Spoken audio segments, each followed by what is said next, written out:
Good morning. Good morning. The April 1st, 2026 meeting of the Board of Estimates is now called to order. The board continues to meet in a hybrid format. For those here in person, please take a moment to silence your cell phones and other electronic devices. For those attending virtually, if you desire an opportunity to speak, we ask that you please keep yourself on mute until the chair recognizes you. When you're called upon, please announce your name, an organization, and speak loudly and clearly as you present. At this time, I would ask our clerk for any corrections, additions, and noted abstentions for today's agenda. Madam Clerk. Thank you, Mr. President, and good morning, everyone. This morning, we do not have any corrections to note. We do have one walk-on item, and that is SB 26-10910 for BBMR. This is fiscal 27's preliminary budget transmittal for $4,984,715,935. This is the FY27 Ordinance of Estimates, and it is being brought for the board this morning for approval. And we have the following deferrals to note. SB 26-10889 for the Health Department, Health Department. This is an emergency agreement for Lifestar Responsive Maryland, Inc. SB 26-10890 for the Health Department, emergency agreement, Handle with Care Transportation, LLC. SB 26-10893 for the Health Department, emergency agreement with Okeford Incorporated. SB 26-10887, the Health Department, emergency agreement with AM Van Inc., trading as AAA Transport. These are deferred to May 6 by the Council President and Comptroller.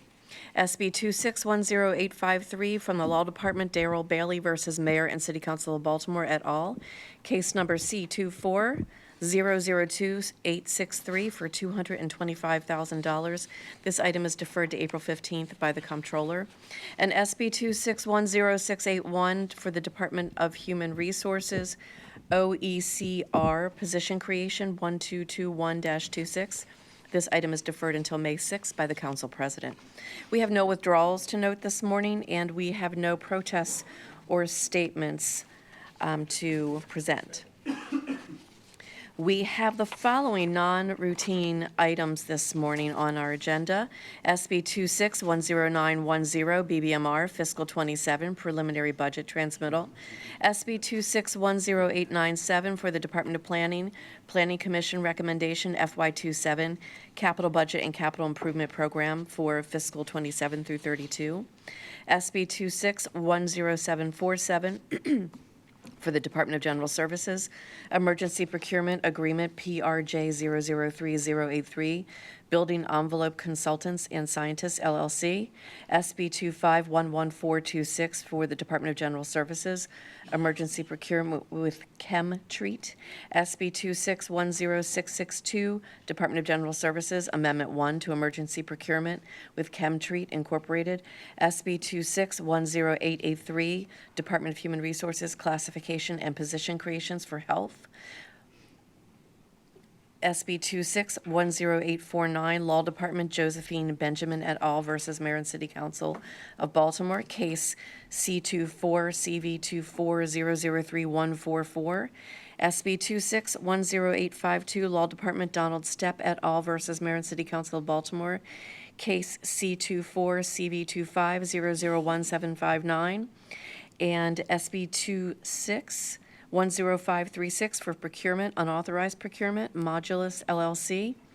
SB 2514333, Department of Public Works, emergency agreement and subsequent 5 amendments for 7801 Tiffany Run, Garney Companies Incorporated.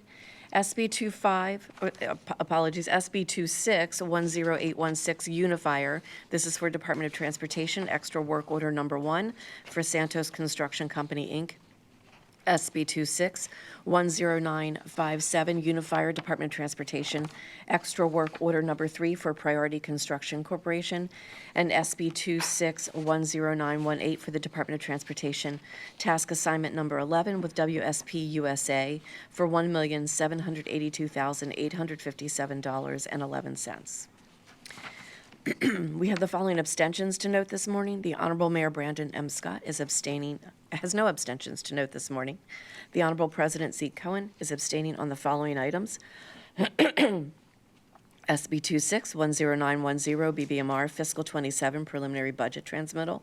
SB 26-10835 BBMR Fiscal 26 Supplemental for Grant Award Police Accountability and Community and Transparency Grant Program, State of Maryland Governor's Office of Crime Prevention and Policy. SB 26-10838 BBMR Fiscal 26 Supplemental for Grant Award Emergency Shelter Beds Grant, Maryland State Department of Human Services. SB 26-10840 BBMR FY26 Supplemental for Grant Award Enhanced Nutrient Removal Operations, Maryland Department of Housing and Community Development. SB 26-10837 BBMR Fiscal 26 Supplemental for Grant Award Emergency Rental Assistance Program, SB 26-10897 Department of Planning Commission Recommendation FY27 Capital Budget and Capital Improvement Program for $1,065,665,423. The Honorable Comptroller Bill Henry is abstaining on all travel requests and travel reimbursements.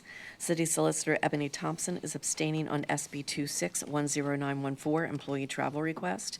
And the Director of Public Works, Matthew Garbark, has no abstentions to note this morning. We also have no votes to record for the routine agenda. And that concludes our opening statement, Mr. President. Mr. President, I'm going to speak for 30 seconds. Monday's egregious court filing by Brandon Scott and Ebony Thompson to dismiss the Inspector General's lawsuit is an insult to the people of Baltimore City. Democratic governance is founded in principles of integrity and transparency. Sir, you have to use. Sir, you have to use the mic, and also this is not appropriate for this time at this meeting. Sir, this is. The obstructive action taken Sir? by Brandon Scott and Ebony Thompson is pointing towards corruption. Baltimore's again entering a dark chapter. I support every citizen. At this time, I ask for a motion to approve and adopt the opening statement as read by the clerk. So moved. Second. It's been moved and properly seconded. All those in favor say aye. Aye. All opposed say nay. The opening statement has been adopted. I now direct board members' attention to the memorandum from the Council President's Office dated April 1st, 2026, identifying matters to be considered as routine agenda items together with any corrections, additions, abstentions, and no votes that have been noted by the clerk. I will entertain a motion to approve all the items contained on the routine agenda. So moved. Second. It's been moved and properly seconded. All those in favor of approving the items on the routine agenda, please say aye. Aye. All those opposed say nay. Sorry about that. A little jumpy. The ayes have it. The routine agenda items have been adopted. Seeing no further questions, we will now move on to non-routine agenda items. The first item is a walk-on item from the Bureau of Budget Management and Research under SB 26-10910. This is a request for this board to note the transmittal of the proposed fiscal year 2027 preliminary budget. On behalf of BBMR, we have Deputy Director Bob Senemy, Deputy Director, although, are you now interim director? Are you director? Director of What's the title? Deputy Director of Finance and filling in on the budget side. Okay. Do the thing. Whoever you are, Mr. Senemy, the floor is yours. All right, thank you. So good morning, Mr. Mayor, Mr. President, Mr. Comptroller, members of the board. I'm Bob Senemy, Deputy Finance Director, and here to present the board with the preliminary budget plan this morning for fiscal 27. So first, with the numbers, the operating plan is $3.9 billion. That's a 5.9% increase versus fiscal 26. The capital plan is $1 billion. That's a 14.3% increase versus fiscal 26. Just a couple themes in this year's budget I want to mention. One is just resilience, even despite all of the economic risk around us, you know, at the national level, at the state level even. City budget and economy has been pretty strong. Property tax will grow by 6.2% this year, and we expect income tax to grow by 12.2%. Two, there's an extraordinary level of capital investment in this year's budget. I mentioned the total plan is over $1 billion. There's $337 million of general fund back capital spending in this year's budget. That's triple the average of the last 20 years, so a significant improvement there. And 3, we're maintaining all of our core services, and we have a few targeted investments in programs where we see significant impact.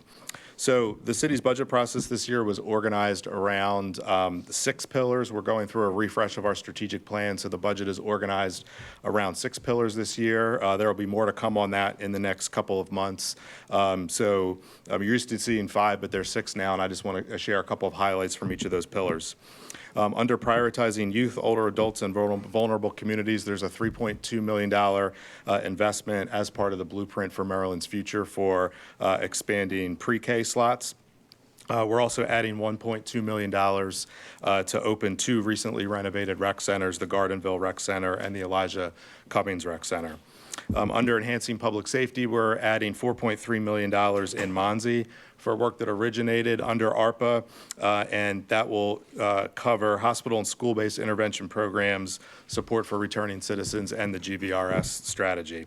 We're also investing $35 million from our capital budget to replace the Northeast Police District Station. Under clean, healthy, and sustainable communities, we're adding 5 positions to enhance the city's graffiti removal response, and we're continuing a targeted version of Clean Core. That was also a program that started under ARPA. We'll have 6 regional teams that will provide proactive service, neighborhood cleaning services in fiscal '27. Under equitable economic development, we're adding $400,000 for a dedicated customer support line via 311 for permits issues, and we're sustaining funding that started last year to add some staff to fire department to accelerate their plans review. And we're also seeding $15 million to BDC for a new economic development fund. Bob, can you go back for a second and say the piece about permits, the entire Sure. additional spend there? Sure, yeah, so we're adding $400,000 for a dedicated customer support line via 311 for folks to call if they're having issues with permits. And we're also sustaining funding from that started in fiscal '26 for the fire department to add staff to accelerate their plans review. They're one of the agencies that has to review plans as part of the process. So those 2 investments will be there in fiscal '27. How much did you say for the fire department? The fire department was funded at $500,000 last year. That is still there. They're in the process now of creating the positions that are associated with that funding amount. Okay, so they did not create the positions. They started in fiscal '26 creating the positions, and they'll continue to finish that out in '27. Okay, thank you. Under responsible stewardship of city resources, so we're building additional in-house capacity in BSIT and trying to reduce our reliance on contractors for IT services. We expect that to actually be a net savings to the city by bringing some of that work in-house. And we're also adding $300,000 to the new Office of Business Licensing and Consumer Protection. I want to go, the 6th pillar is modernizing public infrastructure, and I wanted to talk just briefly about the infrastructure investment this year. I mentioned it's $1 billion overall, but 337 in our general fund back sources, and there's 3 reasons for that this year, why that's so much higher. One is we've increased our GO bond borrowing authority up to $125 million.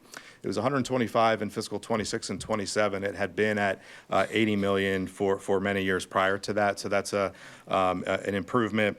We also are budgeting general fund PAYGO capital at $132 million this year. That's a one-time source. That's money that we are still receiving as reimbursement for COVID-related activity, COVID expenses where FEMA reimburses us. And as part of our 10-year plan, we have been scheduled to put that into the capital budget. So that's a significant improvement of our investment there. And then third is HUR, Highway User Revenue PAYGO, will be $80 million this year. And again, that was part of an intentional strategy where we're getting a higher share of statewide HUR revenue in fiscal '27. So we're able to devote $80 million of that to capital projects.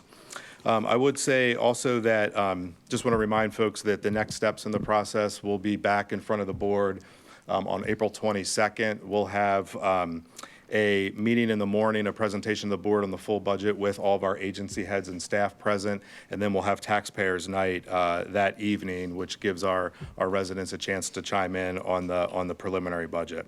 And so with that concludes my remarks. I'm happy to take any questions from there. Thank you, Deputy Director Senemy. Questions from the board?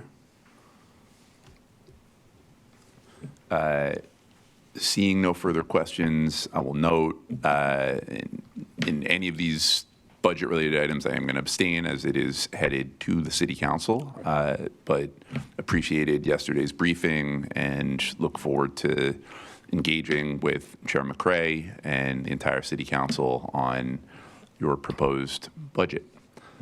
With that, I will note this item. Okay, thank you. Thank you.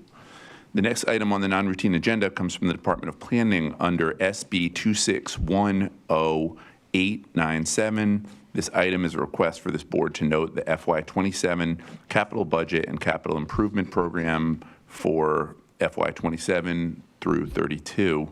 On behalf of Planning, we have Division Chief Sarah Paranilum. Chief Paranilum, the floor is yours. Thank you. Good morning. My name is Sarah Parnillum with the Baltimore City Department of Planning. The city charter requires that the Planning Commission make recommendations for a 6-year capital improvement program at its, is this on? Okay. At its March 12th, 2026 meeting, the Planning Commission approved recommendations for the FY27 capital budget and the FY27 through 32 capital improvement program. The Planning Commission recommended a total of $1,065,665,423 in appropriations for the FY27 capital budget and $4,920,452,282 over the 6-year program. As Finance previously stated, this recommendation includes $132 million in general funds, $80 million in highway user revenue, and $125 million in general obligation bonds for FY27. Reports detailing the Planning Commission recommendations as well as agency requests are available on the Planning Department's website, and I'm happy to answer any questions. Thank you. Questions from the board? Hearing and seeing none, this item is noted. Thank you. Thank you. Next item on the non-routine agenda is SB 26-10747 from the Department of General Services. This is a request to note an emergency procurement agreement for repairs to the Bromo Arts Building. On behalf of DGS, we have Deputy Director Terrell Chesson. Deputy Director Chesson, the floor is yours. Right. Thank you. Good morning. So I'd like to thank Mayor Scott, Council President Cohen, Comptroller Henry, and the honorable members of the board for the opportunity to present this item today.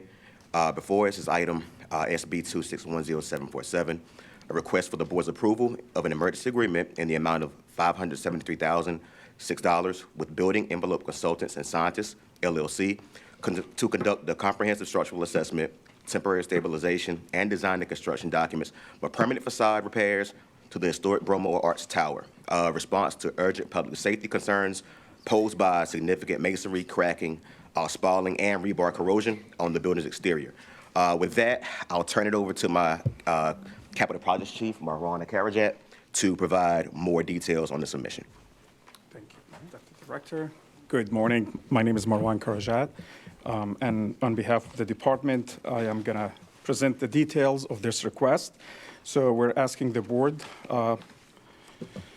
the Department of General Services requests the Honorable Board's approval of emergency agreement Bromo Art Tower's exterior facade restoration in the amount of $573,006.44 with Building Envelope Consultants and Scientists, LLC, Beck's Alert Beige Company.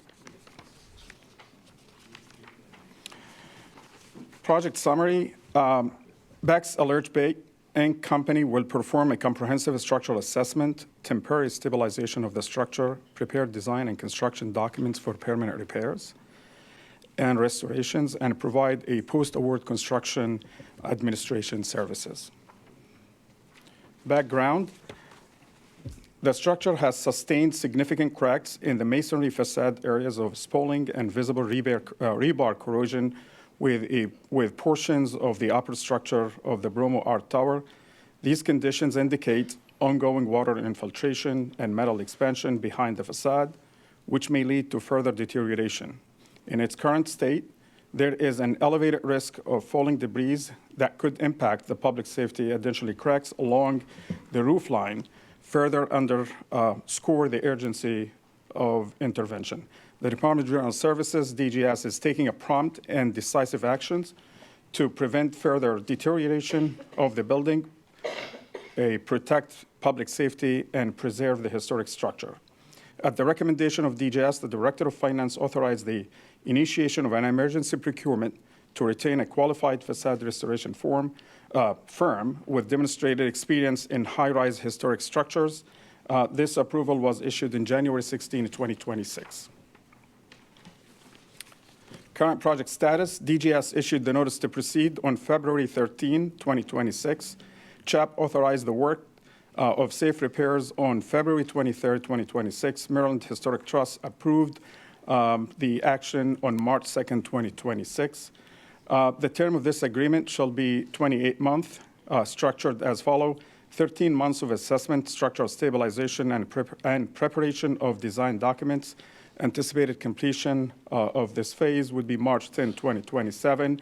The second phase that includes procurement, permanent repairs, construction, project closeout, and payment processing and release of retainage. By mistake, we noted that 17 months, but we are actually looking for 39 months. And those dates are estimated, subject to change. Once we have a complete set of design and construction documents and contractor on board for permanent restoration, we'll have more definitive dates. With that, I conclude my presentation. I'll take if you have any questions. So can you go back to the dates for a minute? Sure. Just, could you do that again in terms of the, I wasn't clear on your response in terms of when the work's going to be completed. Sure. So the first phase would be completed on March 10, 2027. Currently, the contractor has been mobilized, and they have been doing work and stabilizing some of the loose debris and bricks on the structure. And we expect it to complete this phase in March 10, 2027.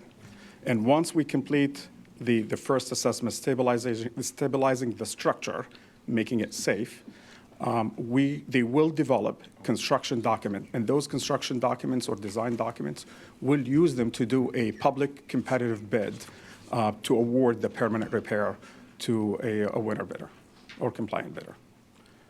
Okay, so we don't have a sense of the next phase, and I guess where this is leading for me, for this board, is what should be the expectation about extra work orders and continued costs? Absolutely. So as you all know, with masonry restoration and existing building, potential of change order always going to be the case. So there's no one really can guarantee that there will be no change order. The first phase, as you could, it's include the assessment. So again, this structure about 150 feet or 200 feet high. So they're using a process of rope to inspect every foot of the building and determine what is the extent of failure. And once they develop that complete report and assessment, again, by water continue to infiltrate into the building, things may change during the design phase and also even during construction when contractors get to the site and start removing loose pieces. They may experience some of the damages could be above and beyond, and that will trigger a change order. Mr. Deputy?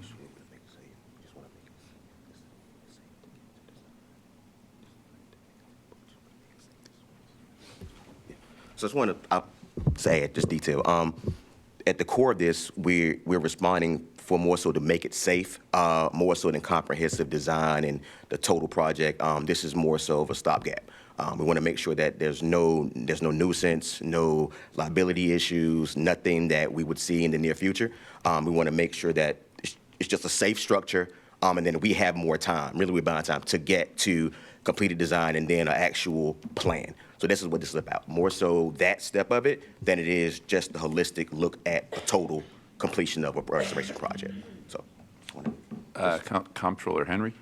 Thank you, Mr. President. Okay, I think I get that, which was kind of going towards the question I was about to ask, which is, I can get why the structural stabilization would be an emergency, and that you wouldn't, have time to go through the normal process. Correct. What I am trying to sort of get a sense of is, though, is there a reason why everything other than the structural stabilization needed to be done as an emergency procurement? And is there any reason why the rest of the later phases and such couldn't be put out to bid through the normal process? All right, so let me just clarify. So the permanent repair would be put out for public bid. Okay. So at this point, we are stabilizing the structure, completing the assessment report, and since they're already on site and they have heavily vested in this project, they will complete the design documents for permanent repair, if that makes sense. So it would not make sense to go and hire another company to go and climb the walls and to develop permanent design documents. Considering these people are going to be climbing the walls Considering they're anyway. already on site. Okay, that So makes it's for sense. the city best interest to continue to work with them. However, the actual construction would be done through public bid process. So the part that says 17 months for procurement, et cetera, anticipated completion in 2030, that part is going to separately come back to the board as a bid through the normal process. What we're noting for emergency procurement is just the first phase, the assessment, structural stabilization, and preparation of design documents. That's correct. Which However, explains why it's only $500,000. I was like, $500,000 is a lot for fixing it's the a lot. borough. However, part of the second phase, because they have, since they are the engineer on record, so they will be part of the second phase, providing construction administration. Regardless Not of who doing wins the bid. Exactly. Gotcha. Yeah. Okay, understood. Thank you very much. Thank you. Other questions for DGS? Hearing and seeing none, this item is noted. Thank you. Thank you. The next item on the non-routine agenda, the next two items on the non-routine agenda are related to the same subject matter, so I will call them together for one discussion, and we will note them separately at the end. Those items are SB 2511426, General Services, Emergency Procurement for ChemTreat, and SB 26-10662, General Services, First Amendment to Emergency Procurement for ChemTreat. On behalf of DGS, we have Deputy Director Chesson. Deputy Director, the floor is yours. Thank you. Okay, so before us are two board items. As you stated, SB 2511426, the original emergency procurement, approved in March 2025 to address water quality concerns and remediation across city facilities. And also SB 2610662, the First Amendment extending and increasing the agreement to allow time for the contract management team to establish a long-term services contract with ChemTreat, Inc. Both items relate to critical water treatment services, including installation of SaniCure preventive monitoring systems as a proactive measure to ensure the safety of our city buildings and the people who use them. With that, I'll turn it over to our facility chief, King Bennett, to walk through details for both submissions. Good morning, King Bennett, Facility Chief for Department of General Services. Good morning again, Mr. Mayor, Mr. President, Mr. Controller, and the rest of the esteemed board. So the overview, water treatments are used to test, correct, and prevent water contamination findings. The types of treatments and their frequency vary depending on the water systems on site within the buildings. The water systems contained within the city of Baltimore require the treatment of various systems, including but not limited to boilers, closed loops, cooling towers, chilled and hot water systems, as well as our potable water supplies. Next slide. So the service description. SaniCure. In December 2024, 3 courthouses were among the buildings that tested positive for the presence of a water contaminant, Legionella. After the protocols for disinfections and retests were completed, the Santa system was installed in the 3 courthouses to pilot the preventive maintenance equipment. These systems were installed in May and June of 2025 and have been successfully maintained. The First Amendment to the emergency procurement provides the city with funds to install more Santa systems at City Hall, Police Headquarters, Abel Woolman, Benton, some of the libraries, and for example, Dundalk, Central, Waverly, and Southeast. Mr. Comptroller, do you want to jump in? Yeah, just a quick question. Sorry, just a quick question. Thank you, Mr. President. You noted that the courthouses were a pilot. Yes. When you chose to install the next round of systems at these 8 buildings, were those just sort of randomly chosen because they had a lot of people in them? Public facing, the public- and we have the headquarters, and if you notice, they are our multi-level buildings. The reason I'm asking is because I see that you have Woolman and Benton, but you don't have Cummings. And what I was curious about is that because Cummings tested negative, so it was not needed to be put on there? And if so, does that mean these buildings tested positive? Well, what this means, we're phasing. Okay. And so this was the second phase from the courthouse phase, and then there will be a third phase. But that will be captured under the, Right, I'm just trying to Long-term I'm trying to contract. understand DGS's thinking in terms of why did you choose the buildings you chose for the second phase? yeah. Well, it was because, and I don't have the test results in front of me, but we did phase them according to prioritizing, rather, the public-facing buildings first, and then we was going to move on to a third But phase. they did test positive if they I will made have to it look into at the results. pilot. But if they did test positive, we did perform the, Okay. disinfection. This is not a criticism. I'm just trying to understand yeah, so- what the, I'll add, we, of course, King stated, we chose the building based on density. Age of the buildings also played a huge part. So a lot of the buildings that were first were extremely old. The piping, the systems were older, more antiquated than some of the others. Also, just full transparency, most buildings have certain content in them, even if it's very, very minor levels. So that's just the reality of it. So we wanted to do, we based it on just the readings and the ones that had the most aggressive levels as a preventive measure to make sure that they don't creep into the threshold that would be a concern. So we can provide the information, but in many cases, when we did this, we ranked this, it was based on the current readings, density as far as population of the building, usage, and also the system's age, because some of the buildings have had repairs, replacements of systems, so it's not as much of a concern when we speak about like fittings and piping that you would have Sure. sediment as much. if you could, after this, just circulate those results to the board, that would be appreciated. yeah, and to Deputy Director Cheston's point, we have just completed a capital project within Cummings MECU, which would have put us in a better situation to push that to phase 3.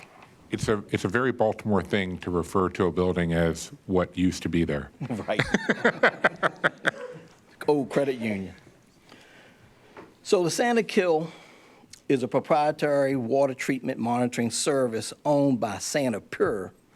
ChemTreat is the only certified installer of this in the state of Maryland. So normally, water testing and treatments are completed on a designated schedule depending on the water system. The Santa Kill system enables 24/7 monitoring of the chemical levels. The system provides routine adjustments to prevent the development of contamination in the water systems.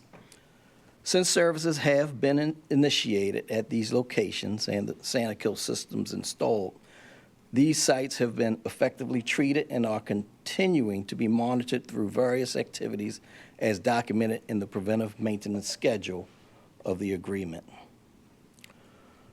So, when a facility is found positive for contamination, the city implements the following protocol. ChemTreat notifies the city of potentially infected areas. It takes a week to finalize the results of different kinds of contamination.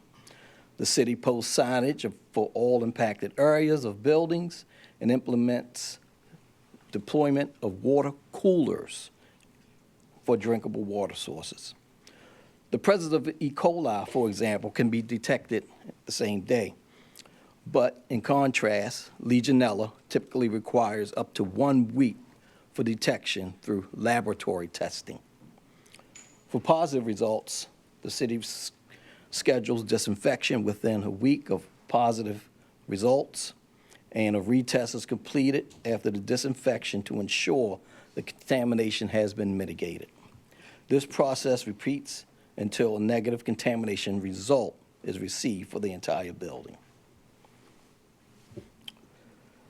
SB 25-11426 in March 2025, this was the original emergency procurement, was submitted to the Director of Finance, which was approved, then prepared in BOE submit in April 2025. With approval from the Director of Finance, DGS sought to address all testing and sanitation of water contaminants, which provided immediate relief to the city buildings. Testing occurred at multiple facilities along the subsequent remediation. Sanakill water treatment systems were installed at the Cummings, People, and Mitchell's courthouses. SB 26-10662 in January of 2026, the first amendment was submitted to the Director of Finance, which was approved, then prepared and BOE submit in 2026. With approval from the Director of Finance, this first amendment will provide the contract management team the time to establish the long-term services that will be needed for the ChemTreat services. And so you can see the amount of the first, which was $394,047.25, and the second amount, the amendment, $671,904.06. SB 25-11426, upon review, the submission packet did not receive all BOE submit approvals until 3/3/2026, which is why it is just now being brought to the board. Earlier follow-up by the Department of General Services could have helped confirm that all approvals were received prior to the first amendment of the emergency procurement. An amendment under SB 26-10662 off of the original emergency procurement was requested to allow time for the contracts team to complete the procurement process for the new iteration of the contract. Next steps, the contract management team has identified the time frame for the long-term procurement, which will be a cooperative. This is currently drafted under requisition 047180, requesting a cooperative under or piggybacking with the University of Virginia. And we can see that the revised completion date 3/27/26 with a target date of 9/2/26. So this last slide is a visual of the timeline. The emergency procurement 2/7/2025 completed, 2/14/25. The emergency procurement approved by the Director of Finance completed. Today, where we are right now, the emergency procurement is brought before the board.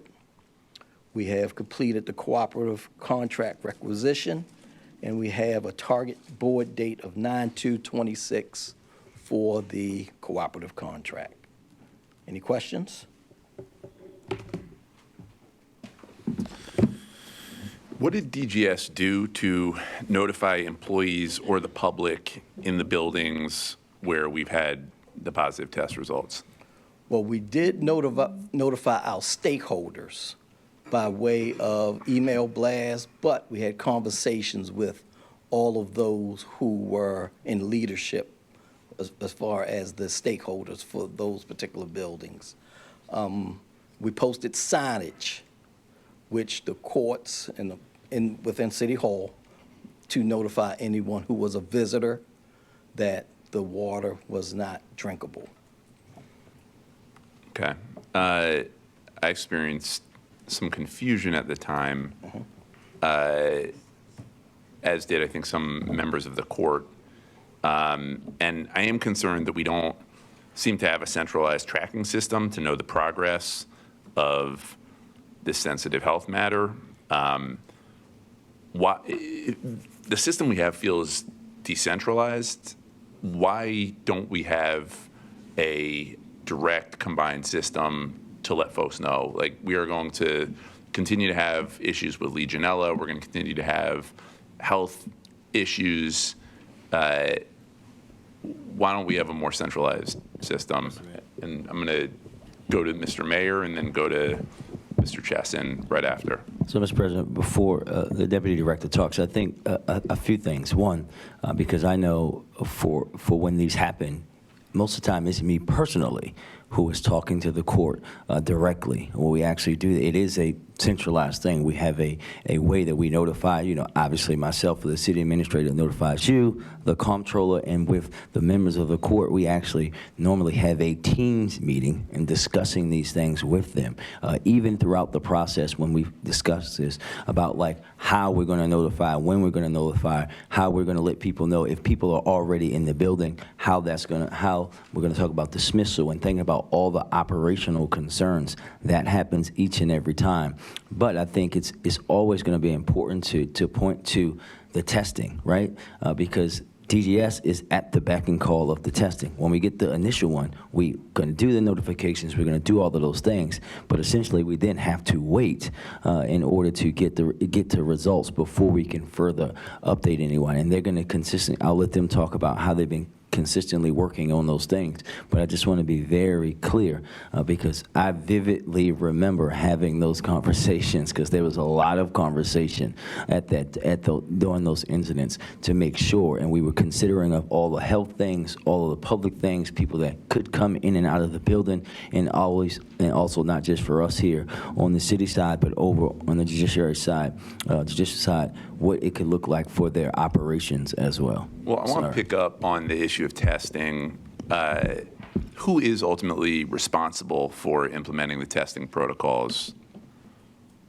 So when you say who, I would say we are the responsible agency as stewards for the building. So DGS, we are responsible for initiating other tests, whether it's, of course, in this case, it would be contract vehicle, but we would initiate the testing. And we are being proactive about doing so we have actual results to know if we need to move further. I do want to back up for one second. You mentioned about like communication outwardly. So the mayor did some of the things I was going to say. He actually mentioned it. We do have, I would say, extremely comprehensive conversations with the stakeholders in the buildings. But the reality is that we can't necessarily do blanket communication to the whole portfolio of our tenants because each building has a different test result. So, we can't necessarily say to, I would say, one building to say, hey, this is happening, because the reality is that it may never be a test result within the threshold to even create any concern. So what we do, we're testing everything. We can definitely reach out and let the building tenants know that these tests are happening.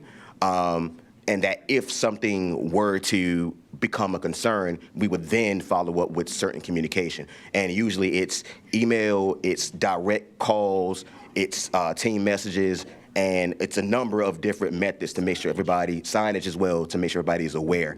But we also are working internally and also in partnership with OEM to set up, I would say, a more in-house Everbridge system so we can have a better way to outreach to the tenants real time instead of just phone or email. But the reality is that we are having conversations. It's just a matter of being able to have the test result to determine whether or not that building and that particular location, because it could be one fixture in a building of the whole building loop that has a test result within 40 different test points. So we have to follow the test results before we can actually create the messaging to say this is an issue. But the awareness of we are testing because this potentially could be an issue, and if it is, we will notify you that we can do, and we can do it across the board. Yeah, no, and I appreciate that and appreciate the mayor speaking directly to members of the court.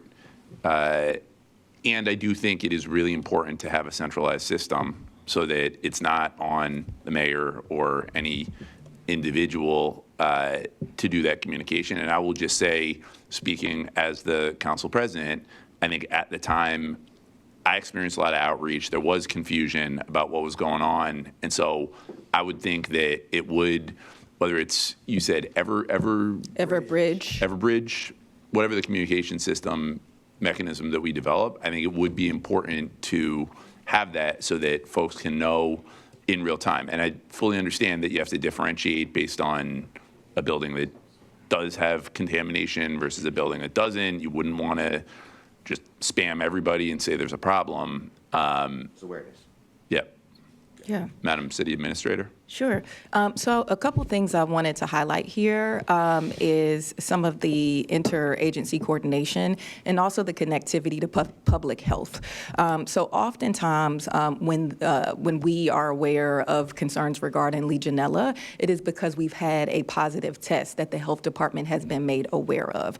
And so out of an abundance of caution, we do that additional work and outreach to do testing in buildings if the person frequented or had been in those buildings. So this starts out as a public health issue generally, and then we move it to the point of notification to DGS. We bring in DPW as well because obviously it impacts the city's water system. So I just wanted to just note the interagency coordination. Additionally, I pulled up some of my documents from that time. And there was an FAQ that was sent out on December 30th that went over exactly what is Legionella, where could it be located, is it harmful? So it went into the specifics because obviously we want to make sure that we are being transparent with the public who may not be as familiar with Legionnaire's disease, with Legionella, what that means and how it might show up. So in addition to the notifications that went out, whether it was through direct conversations, regardless of when we have an issue like this, we're going to pick up the phone. We're going to do our part and we're going to call our partners, even if we may send something out over Everbridge or over email. It is best practice to make sure that we are talking directly to stakeholders who are managing those buildings, which is exactly what we did. They had questions. We provided answers. We met, there were several meetings, I think 3 or multiple meetings a day. We made the decision together about if and when we needed to make closures in the building, for example. We put up signage, we sent out an FAQ. And so I understand how, if you are unfamiliar with Legionnaire's disease or Legionella, how a notification like this might feel confusing. But this team did their best efforts to make sure that we were doing our part to educate the public and users of our system about what was and was not happening as this issue was evolving over time and we were learning ourselves about how this potentially was impacting our court system and other facilities. Yeah, and don't want to in any way diminish the role of phone calls or calling direct stakeholders, and do want to double down on there should be a centralized, mechanized system so that folks can read in and see directly what is going on. I think that is best practice in public health, in any issue where you have an outbreak of a virus. I think clear, consistent communication is critically important. And what I'm sharing is that from my perspective, while there was a really strong efforts by a lot of different people, and don't want to diminish in any way, shape, or form the work that was done, I think we still have some work through DGS to centralize, have a database, have a clear communication system so that stakeholders are in the know. Yeah, I received that. I want to be very careful when it comes to public health and how we disseminate information, especially in the early stages of there being a public health issue. And so I would defer to the experts at the health department about how we're communicating out about when we have, as you've termed it, outbreaks of sorts, which we did not have with Legionella. So I think we can have this conversation offline to make sure that we're aligned with best practices when it comes to public health, as well as when it comes to supporting the users of our facilities. So happy to have the conversation. Sure. Back to DGS, I just want to get really clear. So you are responsible for all testing?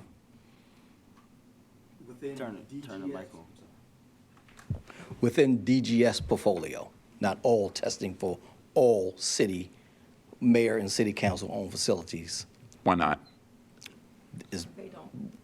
We don't maintain, Mr. Mayor had to, his hand up. Sure. Mr. President, all buildings that are, we're not the custodian of those buildings, so it would be others folks' responsibility to get those tested because DGS is not the custodian of those buildings. For example, a operating school technically is a mayor and city council building, but DGS does not maintain them, so that will be on the school system to get them tested. But one thing that we did do, Mr. President, is we reached out and asked our sister agencies if they wanted to be part of this emergency procurement. So you'll see within the document that the libraries, there was some rec and park sites, DPW, so we did extend that invitation to be part of this. And so, again, just want to understand how, is it based on the individual building managers? How do we determine? DGS has its portfolio Yeah. of owned and managed facilities. DPW has theirs, DOT, Sure. Rec and Parks. And so we have no authority over how they manage their facilities. But we do assist. But when you're talking about DOT and DPW and all those other ones, that's not, I mean, the mayor was talking about the school system and how there's clearly a differentiation, a gap between you all and them, and that I get. But when we're talking about other city agencies, DPW, et cetera, why isn't DGS? So are you asking, I just want to make sure I understand the question. Are you asking why are we not responsible for those locations? Is that the question? Yeah. Okay, so don't, I can't give you the charter, but by charter, we are liable for certain locations. So for example, oh, okay. You want to finish your thought before I have my friend jump in here before he, I mean, if he Mr. Mayor? Okay, Professor Scott, we have to just a little bit of history, especially when it comes to, because DPW is the larger one. We have to remember that DGS and DOT used to be in DPW. So the work that they do, DPW used to do it for every single building across the city's portfolio, including this one. So Nat and his folks have quite the ability to do a lot of this stuff, and we know no one knows more about water than they do. So that's why we have to think about the expansiveness of when it comes to some of those other agencies. Understood, and appreciate the history lesson, Mr. Professor. And still question, should there not be, I mean, should it just be one agency, as we've talked a lot in this august chamber through this board about the need for consolidation, the need for, we had a really good conversation with you all not too long ago about locks on doors and so consolidating lock contracts. I guess I'm just still. I can add. So we are actually part of what we're doing, because we've had conversations with the city administrator. One of the things that we're doing is we have set up and we've actually started the meetings for facility management committee. So all the agencies that actually manage buildings, including DOT, including Rec and Parks, including Public Works, we meet. Right now it's quarterly. We met last month. And we have identified some of the most critical things that we should be discussing amongst all agencies, problems that we have with our buildings. The first one, of course, was contract management. Sure. We met with SMBED, and we also had BOP at the table at the meeting. And we're going to continue to have discussions. So that forum is where we can discuss how we, I would say, come together and create synergy for a lot of these different issues. So one thing you mentioned as to, like, why are we not, we may not, by charter, we don't manage a lot of the buildings. We don't manage DOT, the yards. We don't manage the DPW yards and a lot of facilities on those locations. But we do have collaboration with them to ensure that we are sharing ideas and that the contract management, we're gelling, we're coming together. So we'll have a roof contract that we will meet the needs for all the agencies. We can discuss everyone collaborating with this effort to ensure that we have the same mindset and level set for how we manage the buildings and the water systems and monitoring. So that's one thing that, I mean, rest assured that we are having the conversations and that will continue to progress and grow.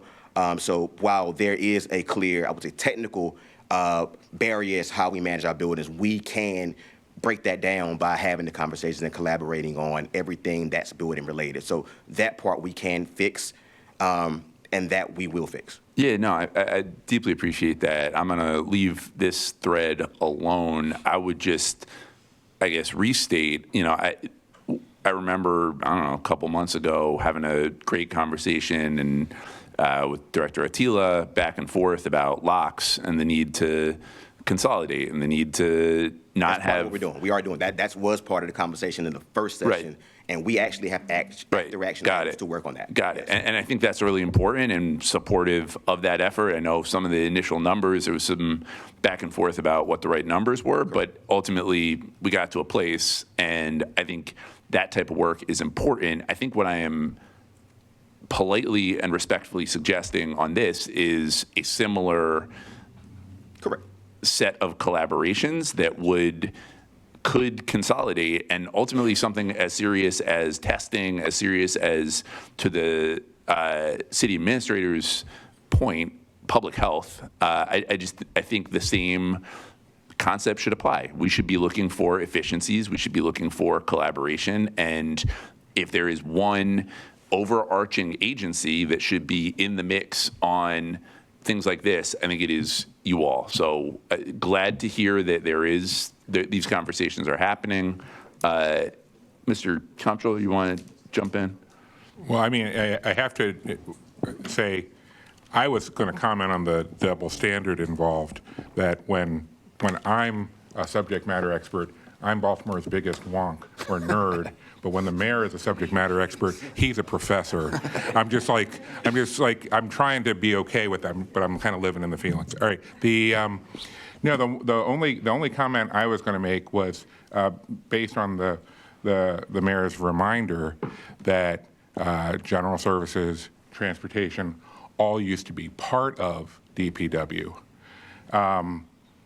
And as such was the bureau inside DPW that was responsible for doing this work for everybody.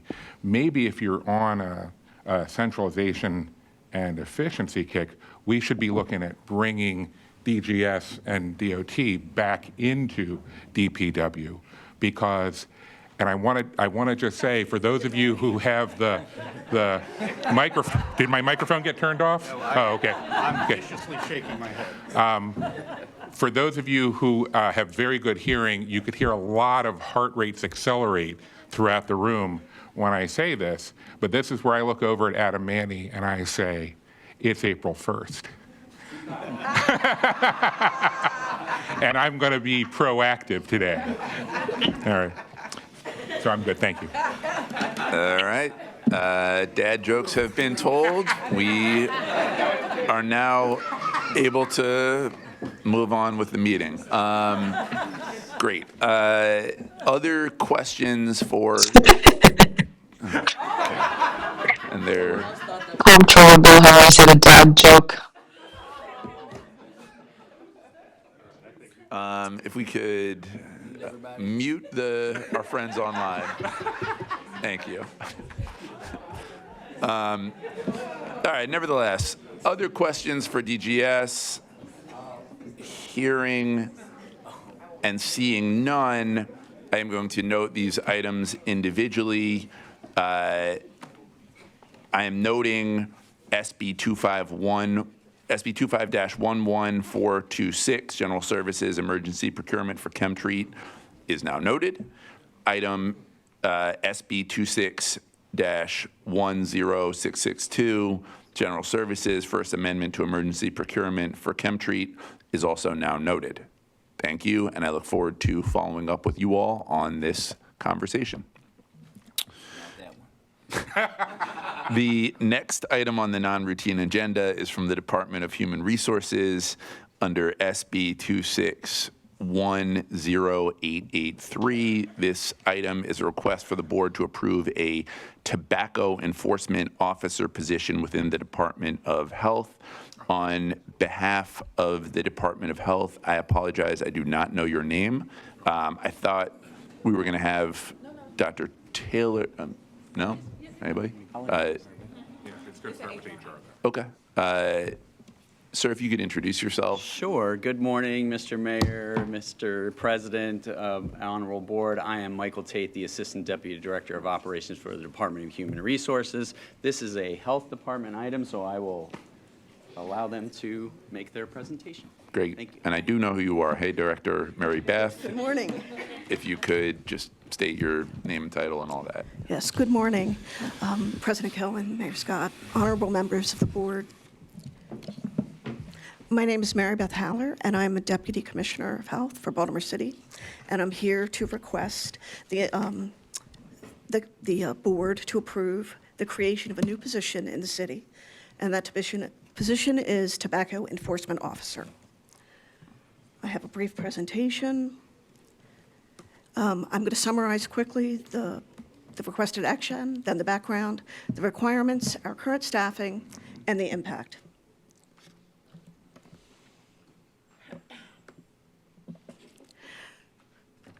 We currently have a liaison officer 1 position, and it was believed that this position could have the enforcement ability to write citations. As it happens, the job specification was not specific enough, and it was realized that there are and have been in the city code enforcement positions. For example, the Parking Authority has a code enforcement position, housing does, but the Health Department does not have one that is specific. So the ask here is that we create a new position called Tobacco Enforcement Officer, and then they would have this ability to do these operations, do the compliance checks, and write the citations, and appear before the ECB and all of the other contingent duties. If the request is approved, it would help us meet our needs. We are currently, we have shared enforcement capacity, and we are working for underage tobacco sales. And the program has actually struggled to meet these requirements. There are over 1,100 licensed retailers in Baltimore City, and we are required to complete 1 compliance check each fiscal year. But we also have to complete 2 retailer education visits. We have to conduct repeat compliance checks for retailers who were found in violation. We have to complete compliance checks for violations that are identified by the state, and we conduct follow-up checks for 311 service requests around underage tobacco sales. Currently, all the staff that are working on tobacco enforcement activities are actually part-time, and this includes 1 part-time compliance officer who writes citations. That is what our current capacity is. We, in the past year, as I mentioned, we struggled with this. We are not on target to meet our grant requirements. We are getting there. We've done 434 compliance checks. We've issued 198 citations, but the state is looking for us to hit at least 1,000. So it is imperative that this position be created, and I'm able to reclassify as part of that liaison position that is vacant that we already have, and bring on 2 full-time in-house compliance officers. As I mentioned, our current officer is part-time. We've traditionally used retirees. I can't count on that to get us to where we need to be, and that is the request. It is something that the residents need. It's something that is absolutely critical for us, and it is my goal to get there and make us more efficient and secure the health needs around tobacco use. Any questions? I do have some questions, and my colleague does as well. Thank you, Director Mary Beth. Look, I think this is a major issue for the city of Baltimore. The council recently held a hearing. We learned that there are over 1,200 licensed retail shops, and I want to emphasize the word licensed because we also know that many of these establishments are unlicensed. The human health impacts, we just talked about public health, are profound. We heard of young people being sold vapes, and I'm talking about children as young as 12 and even younger. We heard about products that are untested, unlicensed, that are unregulated, We know that many of these places are selling cannabis, and they're not supposed to be. We know that many of these places have essentially become fronts for selling illegal drugs. We've heard about concerns with products being spiked with all kinds of chemicals, potentially fentanyl. Anything goes. This is a huge public health crisis for the city of Baltimore. I'm grateful to my colleagues, Councilman Glover, who's really been leading on this, Councilman Blanchard, Jones. This is an issue that we have got to get our arms around, and I am very grateful and happy that you all are responding in this way to create this position, but it's not enough. We have got to do more.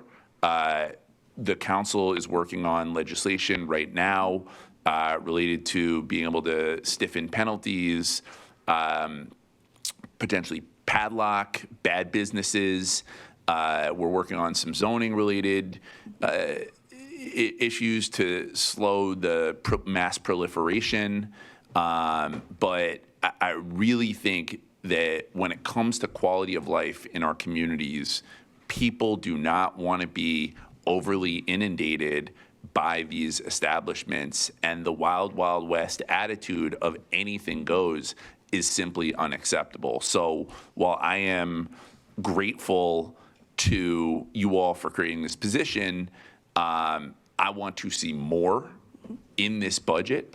And so I'm just curious for you, Director Holler, how are you thinking about the scale and scope of this challenge that our city is facing? Well, And it seems like Mr. Mayor wants to jump in, and then we'll get right to you. Thank you, Mr. President. Thank you for that. And you know, we've been working with Councilman Glover and you all around this issue, but I want us to understand that while the health department plays a significant role in this, this approach that we're taking all together, and we cannot wait to have some of the tools that you guys are pushing in council at our disposal, is going to be an all of government approach. And I think that some of us, trying to be a little nicer today, some of us warned that this kind of thing would happen when cannabis was legalized if there weren't kind of things put in place to prevent that from happening. We've seen it happen. We used to have this issue, for example, at one time there used to be, I know the comptroller remembers this because this was myself and the council vice president's personal mission for like 10 years. There used to be 5 licensed liquor stores on one block in the 5100 block of Park Heights. When we're doing these kind of things, we have to understand how it will impact the folks on the ground level. And I think now we are all are going to be having to be dealing it from the back end, where we could have had some of these things put in on the front end. But this will not just be on the health department. It will be on BPD. It's going to be fire. It's going to be every single agency that we have to be able to get into those places and handle those issues. I won't go into any detail about that here, obviously, in every way that we can, while additionally allowing Mary Beth and Dr. Taylor and the team to do all the great things that they have been doing and will continue to do, as she says. But we all are going to have to work together on this issue, because it's not going to be an easy one to crack.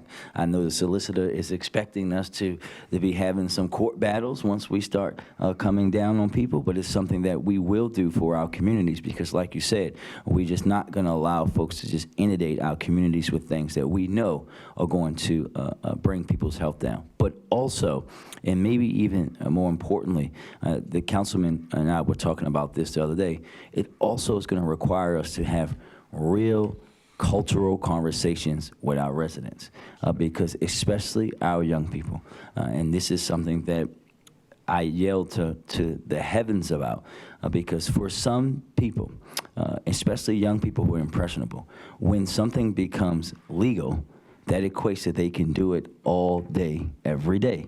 And we know that no one should be doing smoking cannabis all day, every day.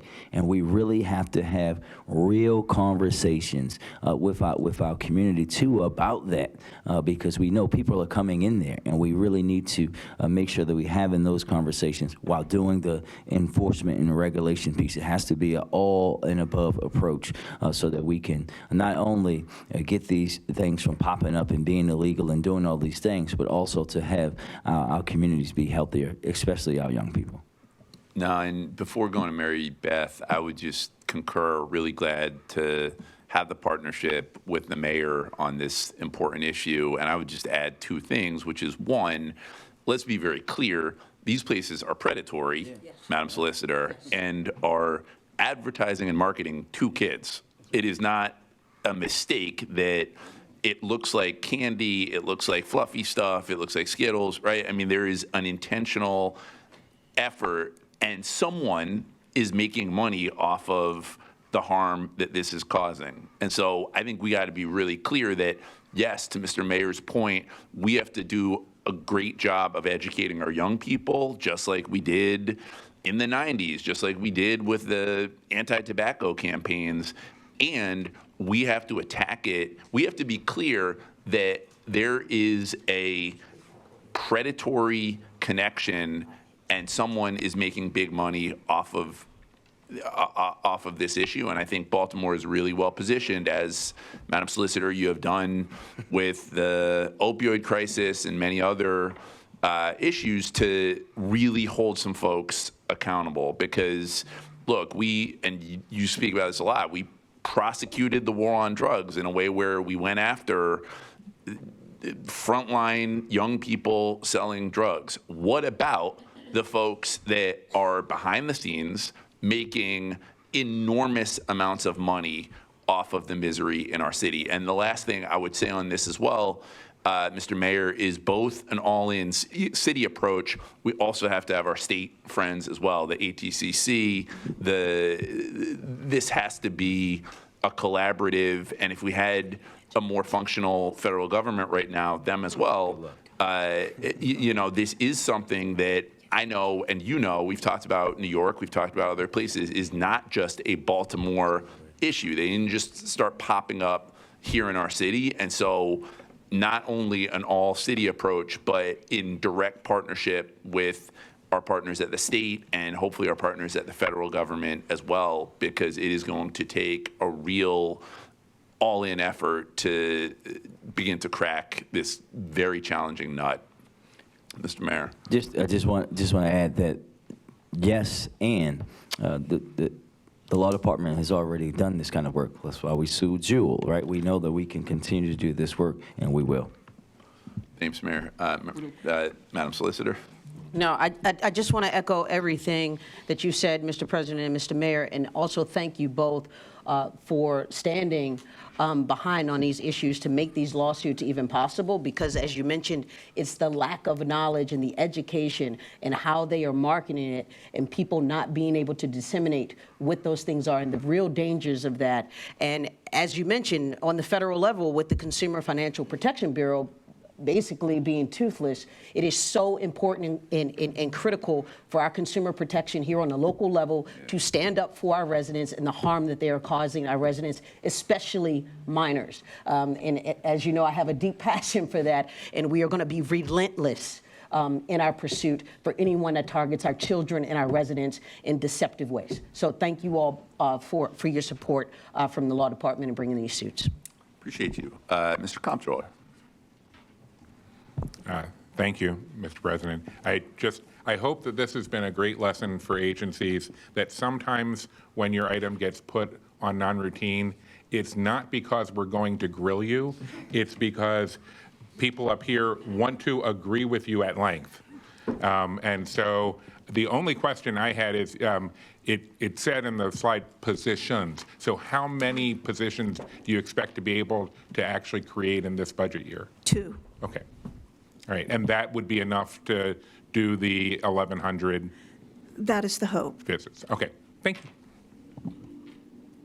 Yeah, thank you, Mr. Comptroller. That's sort of where my question was going to go as well. I'm simply going to state, I think 2 is inadequate. I think we have to be more bold in going after these folks. But again, I do appreciate Mary Beth and to the commissioner, you all taking this very seriously, as you can tell, our board is as well. Add a remark there. Madam CA? Thank you. So to that point, I think this deserves a broader conversation, and also to the mayor's earlier, it's not on the health department alone to do this. You're talking about, as the solicitor mentioned, the Office of Business Licensing and Consumer Affairs.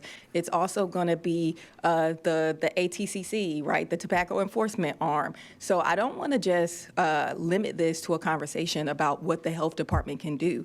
The health department is looking at those, they're looking in part at the licensed businesses, or the licensed tobacco retailers, which we know there are multiple who are not licensed. So that's going to require coordination with our public safety agencies and making sure they have the resources that they need. So I don't want to conflate these positions with what will be needed to do the level of enforcement that you are looking for, because it will not solely be on the health department to do that level of enforcement. Yeah, no, clearly, I think, again, this is an all-city effort, and BPD, I've talked to the sheriff about this. He's very interested. He has some cadets. The ATCC clearly is the lead state agency. All the different law enforcement folks, as well as, I think, our health department can be and should be a critical part of this work. I think looking at this, because it truly is a public health crisis, first and foremost, I mean, I think this is about, in the same way where we've had to combat big tobacco in previous decades and generations, I think we are facing a similarly well-funded, targeted effort to prey on the vulnerability primarily of children, get folks hooked on products, and with the vapes and the less the flavored vapes that they're not even supposed to be doing in the state of Maryland, I think it is a really dangerous set of substances that these places are distributing. So no argument. It is, as the mayor said, as I said, not only an all city, but an all state, and hopefully all of our federal government working on this together. Got it. Thank you. Any other questions? Hearing none, I would entertain a motion to approve this item. So moved. Second. All those in favor of approving this item say aye. Aye. Opposed say nay. The item is approved. Thank you, Director Heller. Got it. Next item on the agenda is under SB 2610849 from the Law Department. This is a request to approve a settlement agreement with a plaintiff who suffered injuries while riding on an MTA bus. On behalf of the Law Department, we have Chief of Staff Matthew Bradford. Mr. Bradford, the floor is yours. Thank you, Mr. Mayor, Council President, Comptroller, members of the board. The Law Department requests approval of a $40,000 settlement related to the claim of Josephine Benjamin. The facts alleged are as follows. In September 2022, Ms. Benjamin was a passenger on an MTA bus traveling along the 1900 block of Edison Highway. At the same time, a police vehicle was traveling in the lane to the left of the bus. When it crossed the bus's lane to enter a parking lot, I think the officer was going to a carryout. The bus performed it was a sandwich shop. Just as long as it wasn't a donut shop, that's fine. Okay. The bus performed an abrupt stop, causing Ms. Benjamin to be thrown out of her seat. As a result, she suffered injuries. Given the police vehicle failed to operate in a reasonable manner, the Law Department recommends and requests approval of a $40,000 settlement, and I'll note that the officer is no longer with the department. There you go. You promised not to grill me.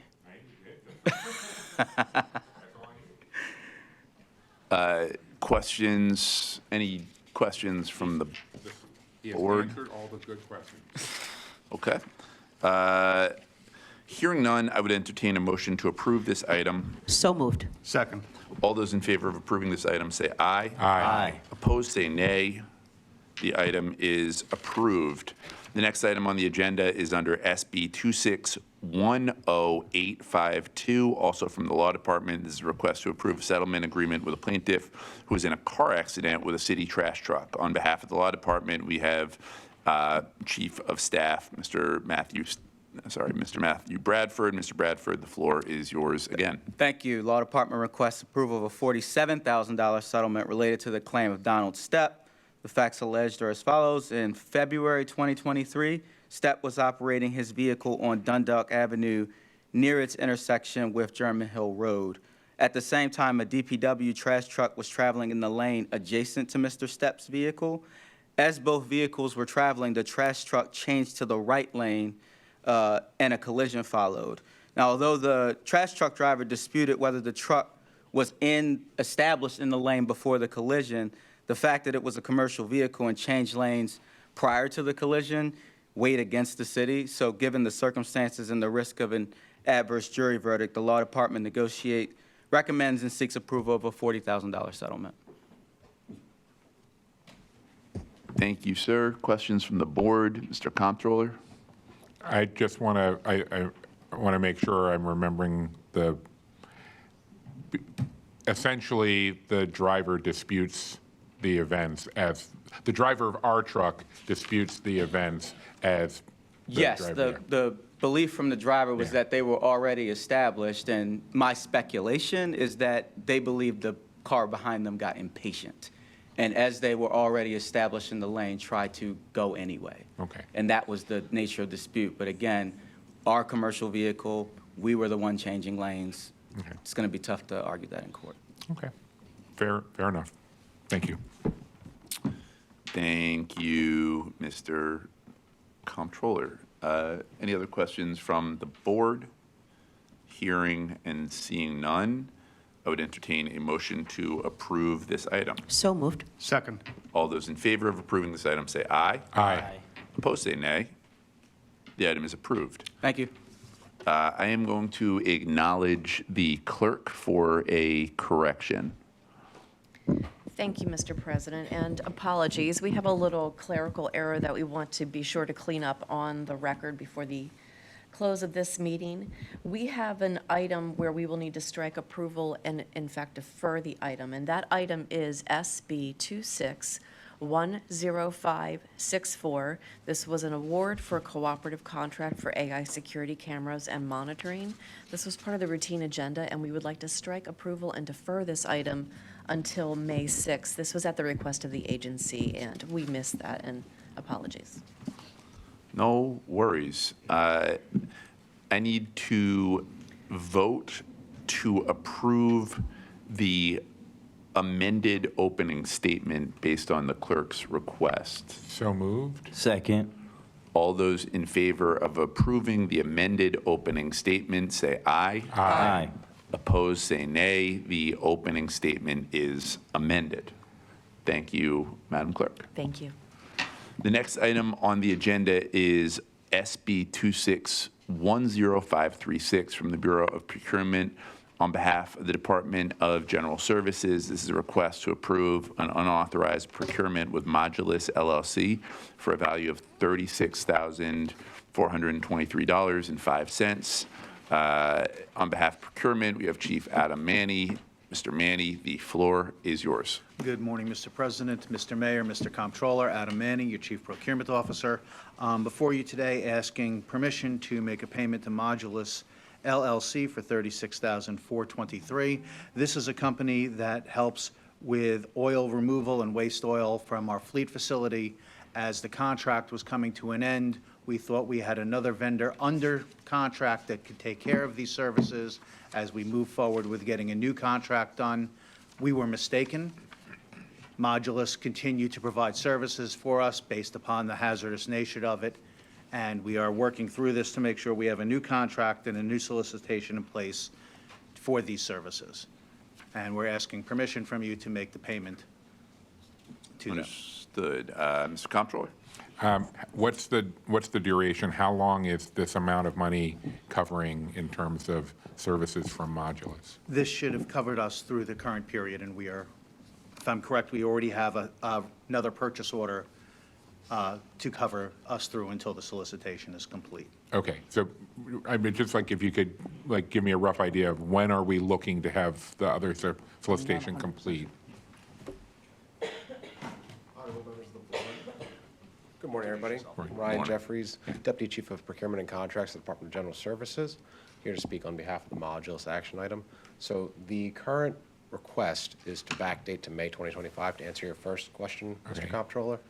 And then the current PO is to cover us through the end of September for services. Of this year? Of this year. Okay. As we work on the new solution. And we expect to have something new in place by this fall? Correct. Okay, thank you. Other questions from the board? Seeing and hearing none, I would entertain a motion to approve this item. So moved. Second. All those in favor of approving this item say aye. Aye. Those opposed say nay. The item is approved.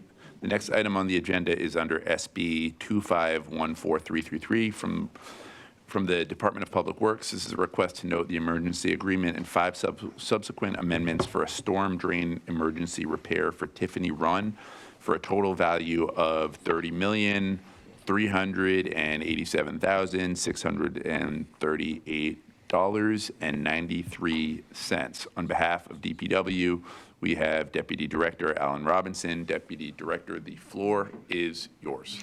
Good morning, Council President, Mr. Mayor, Mr. Comptroller, and Honorable Board. On behalf of the Department of Public Works, yes, we are here to discuss the emergency agreement and subsequent 5 amendments to the Tiffany Run Gurney project that occurred. We are requesting that the board notes the emergency agreement and 5 subsequent amendments with Gurney Companies, and this is for the period of August 24th, 2021 through August 28, 2025, in the amount as stated of $30,387,638.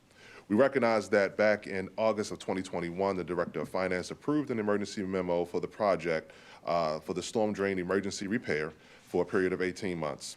Now, after that, there were 5 subsequent amendments due to ground conditions and other unforeseen issues with the repair that took us additional 4 years to complete and upwards of $30 million.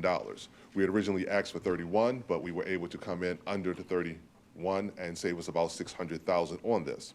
So the purpose of the agreement was to repair and replace a 108-inch bricks masonry storm drain that had significant partial failure, which compromised the surrounding area. Moreover, this continued failure in the area above the drain could have resulted in a complete collapse of the area, creating a sinkhole to the surface, which we did see a large sinkhole, but it would have been a more catastrophic effect on our water distribution system had we not acted as we did. The board is just asking, we're just asking that the board note the Director of Finance's approval of the emergency agreement and the 5 amendments thereafter. For any technical questions, I do have with me my Bureau Head, Mr. Steve Sharkey, and the Project Manager, Mr. Sherrod Hicks, who can talk directly about the actual changes in the scope of work that we were encountering as we were doing this repair. Great. I have a question, but, okay. I think just my question here, why is this the first time this item is coming to the Board of Estimates? And I would just say, we're the city spending board. We should not have any circumstances where we spend $30 million before this body votes on the matter. This is a request to approve the 5th amendment to the procurement, so there were ample opportunities for this to take place. Thank you for that question, sir. So I will note that we did actually bring a few of the amendments to the board back in December and January. We did note that due to some system changes, we had not adequately notified as we should have once the emergency agreement went. We should have been coming back based upon each individual amendment to the board to ask that you do note and are aware that these amendments were occurring. Due to some change in staff, change in systems, there was oversight on both parties when we were getting to that. So in December, we did come and we did talk about the original few, and then now this is just the last one to complete the entire portfolio for the project. So again, that was on We're taking responsibility as an agency. We are made some changes internally to make sure that we are effectively following all procedures and noting as these are coming up so that this is not happening again. But this was one of those one-offs that did occur. I appreciate it. I'm going to move to the comptroller in a second here, but just, you mentioned change of staff, change of systems. What happened there? So if I could talk a little bit more about that. So when we talk about change of staff, one, we had procurement officer change, both in Department of Finance. There was a the chief of procurement changed there. Internally, we had other folks who were not fully aware of the process and did not actually adhere to it as they should have. So as I stated, everyone is now fully trained on this. Process have been put in place internally so that we will not have this happen again going forward. Understood.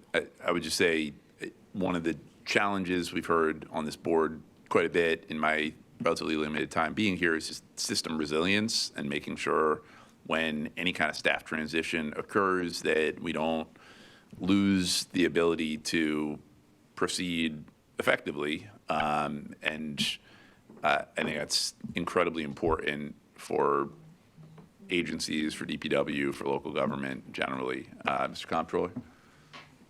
Thank you, Mr. President. I was, I do remember that that two of the amendments had previously been submitted, but not the original emergency procurement itself. Right. Correct. You said that we had hoped to spend about 30 million on it, and we just went a little bit over, and that's the... We actually went below. So based upon the amendments that we were putting out, because the total 31 million. However, we wound up at the end, the final product was 30 million. That was, okay, so the amendments also added total value to the amount of the contract. Each amendment added, so the original contract, when we put it out for bid, well, not for bid, excuse me, we did the emergency memo back in 2021, the original was for 10.9 million. That was our basic estimate based upon the type of work we thought we were going to be doing. After some of the environment shifted, we requested an extension of time, and then we also had a request for additional monies of 5 million, another 5 million, another 7 million, and then 1.2 million. And that got us up to a total request of 31. Gotcha. When we finally reconciled all of the bills and accounts for this, it then dropped down to 30. I'm now curious to see which of us said that engaged the city administrator. So I'm going to pause and give it back to the council president so that he can recognize her. Madam City Administrator?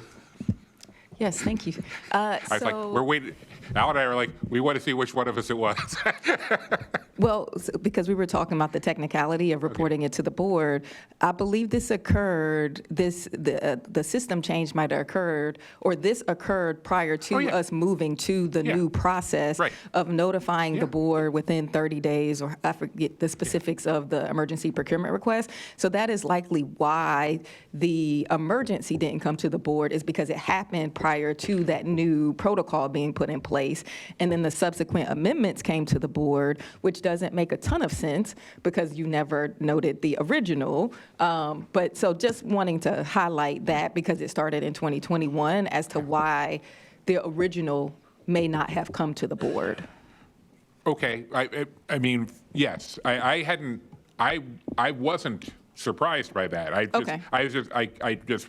I was unclear about how much of the total was in the original request versus how much did we add as we went along, some of which came to the board, some of which didn't in terms of amendments.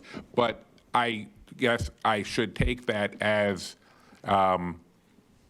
acceptance or acknowledgement that when we did create a policy at board level of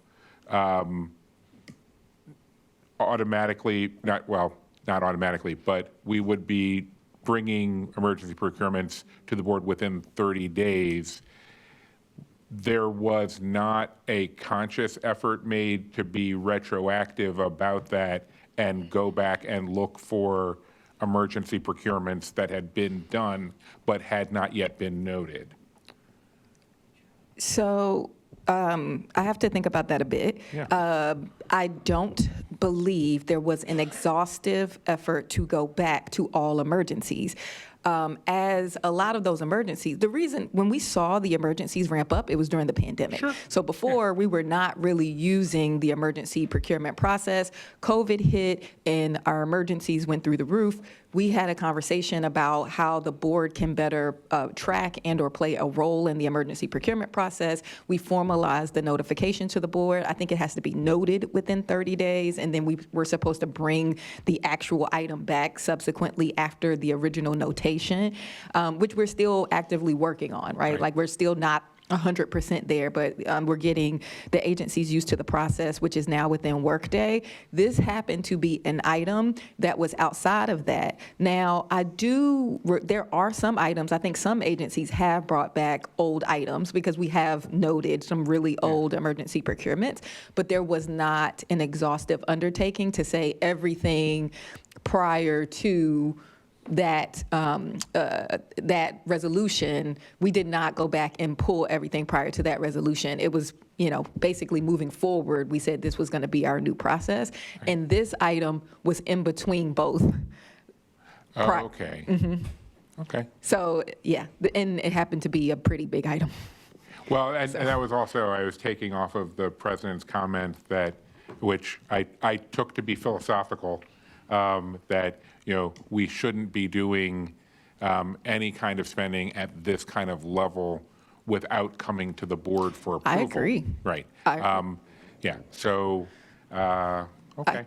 I agree. I think that's why we did the resolution, because there was another big one that the Department of Public Works had that was old, and we didn't see it until like 2 years after it had been approved. And so now, with it being in Workday, because before emergencies just required sign off by the CFO, and they would do that via email. And so what we've done is we've now at least formalized it within Workday. We can track it within the system. I think you all have visibility to see it when it's at some point, and it comes to the board. After it's been approved by the Director of Finance. And then also I, as the city administrator, who is not formally in the because I think the emergency procurement process, I can't remember where it exists, charter or It's in the regs. charter.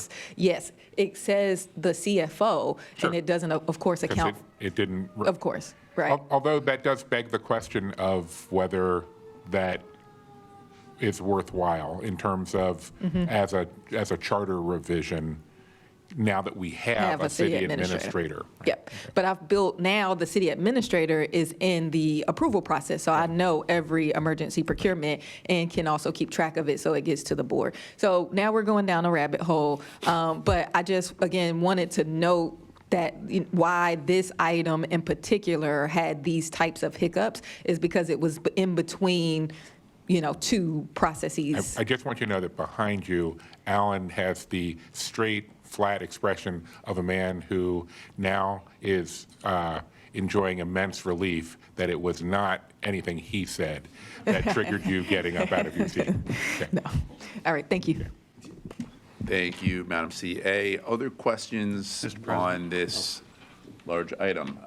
Mr. Garbark. 2 quick questions. First of all, Alan, this is the last item for this, right? This is absolutely the project the will last be item for done. this. We don't have to talk about this project because, yeah. Second of all, you've heard the comments from this board, and this rhetorical question, can you confirm that this is not how we're going to be doing business, and we're going to make sure that this is done very differently, that this is really just cleaning something up, and that this is not what we're going to be doing? I can confirm that, Director. Excellent. Also, one of the questions you asked was about did we do any type of retrospective research to determine if there were any other items. And because of this, we recognize when we saw this large gap, we did do some historical look back to verify that were there any other outstanding ones. So we talked to the team. We wanted to make sure that there was nothing else that was going to come back out to surprise either ourselves or the board along this line. And so we feel confident that we have addressed that.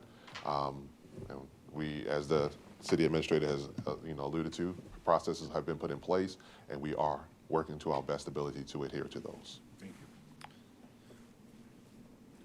Great. Okay. Seeing no further questions, this item is noted by the board. Okay.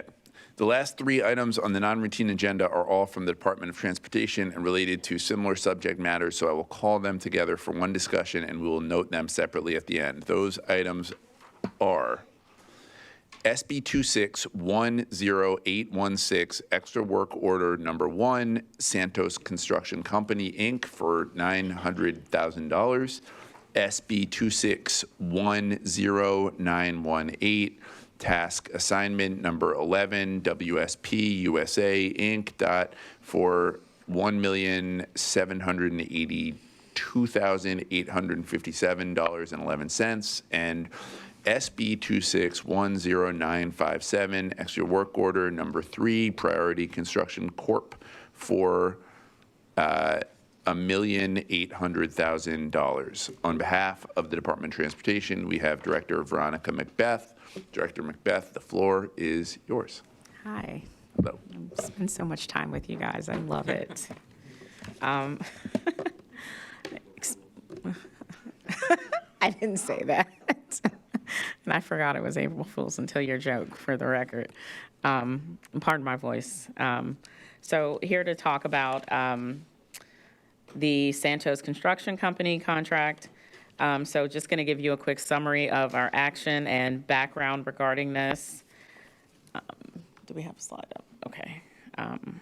So essentially, the purpose of this is to do a change order in the amount of $900,000. This is a contract that is to bid items as it relates to our ADA compliance concerns, so including requesting repairs for existing ADA ramps, sidewalks, and curbs, also to install new ADA ramps and completing additional locations that have been identified on our priority list of completions. So this is under our Footways Reconstruction Division, and this is requested by us to ensure that our ARPA funds are fully utilized, and it also adds 120 days of extension time to the contract.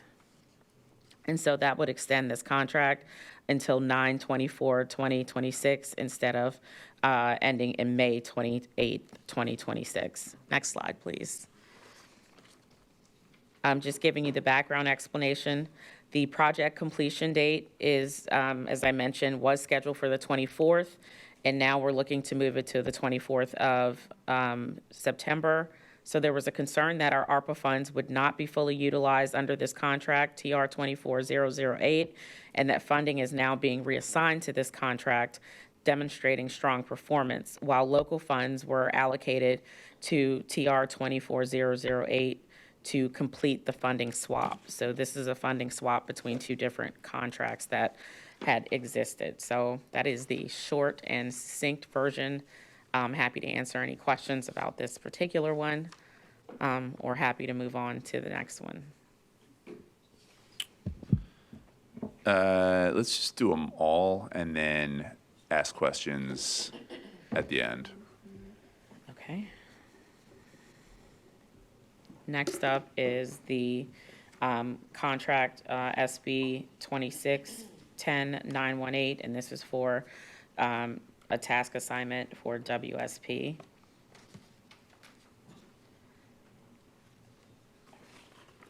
So this consultant firm is one on-call for contractors under Project 1342, and under this task, we will be providing inspection services for a year.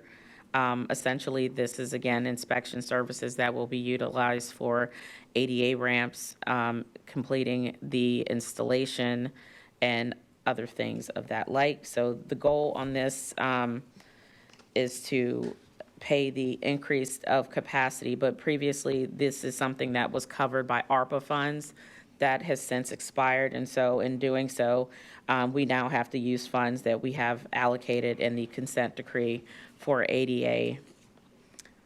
Next slide. Uh-oh.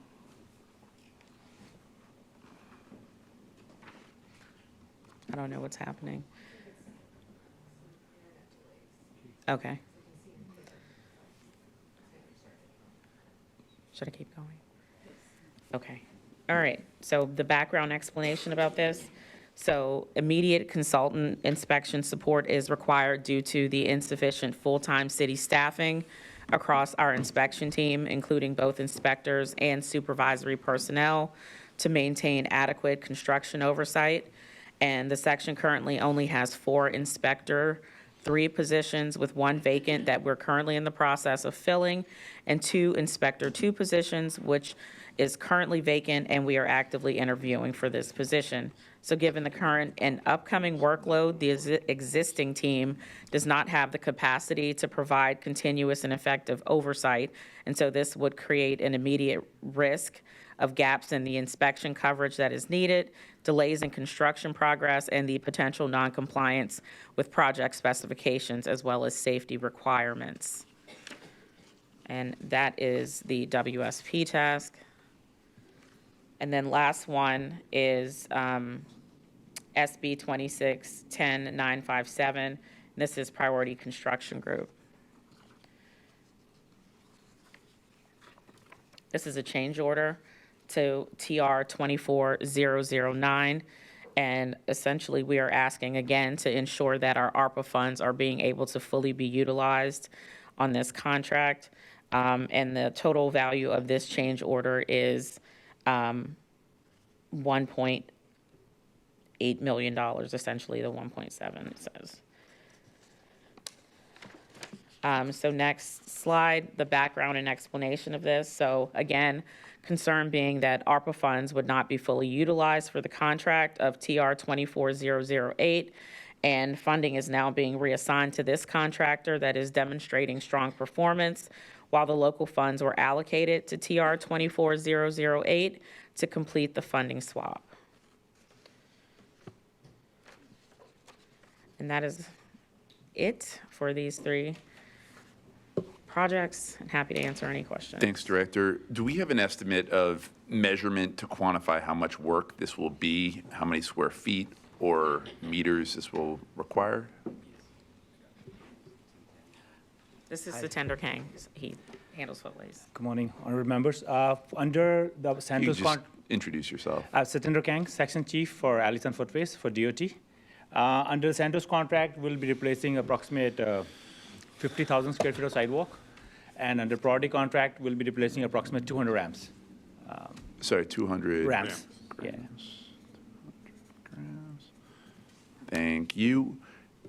Considering that large scope of work and the time we're committed to this endeavor, please explain what the department's plan is to reduce our reliance on contractors for this work. I'm glad you asked that question. So we're actively looking into and working on creating staffing levels for our full-time staffing to actively replace consultants. So we have a study essentially that we're starting to work on within the agency to transition out our consultants into utilizing and creating full-time employee positions. So this is one of those situations where time was of the essence, that we had such a high volume of work that needed to be done and was on the, I guess, block, so to speak, to getting ready to be done, that we needed to utilize the consultant work.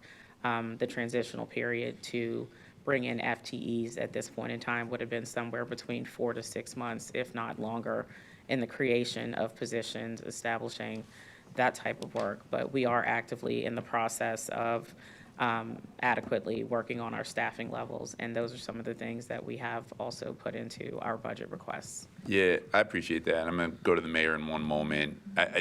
This has been a consistent refrain on this board, is the need to bring work in-house. The Absolutely. exorbitant costs that we end up accumulating when we contract and consult our way into solving what I think are really pretty basic city services problems. I know the mayor made reference last night, the State of the City speech, as we're thinking about repaving.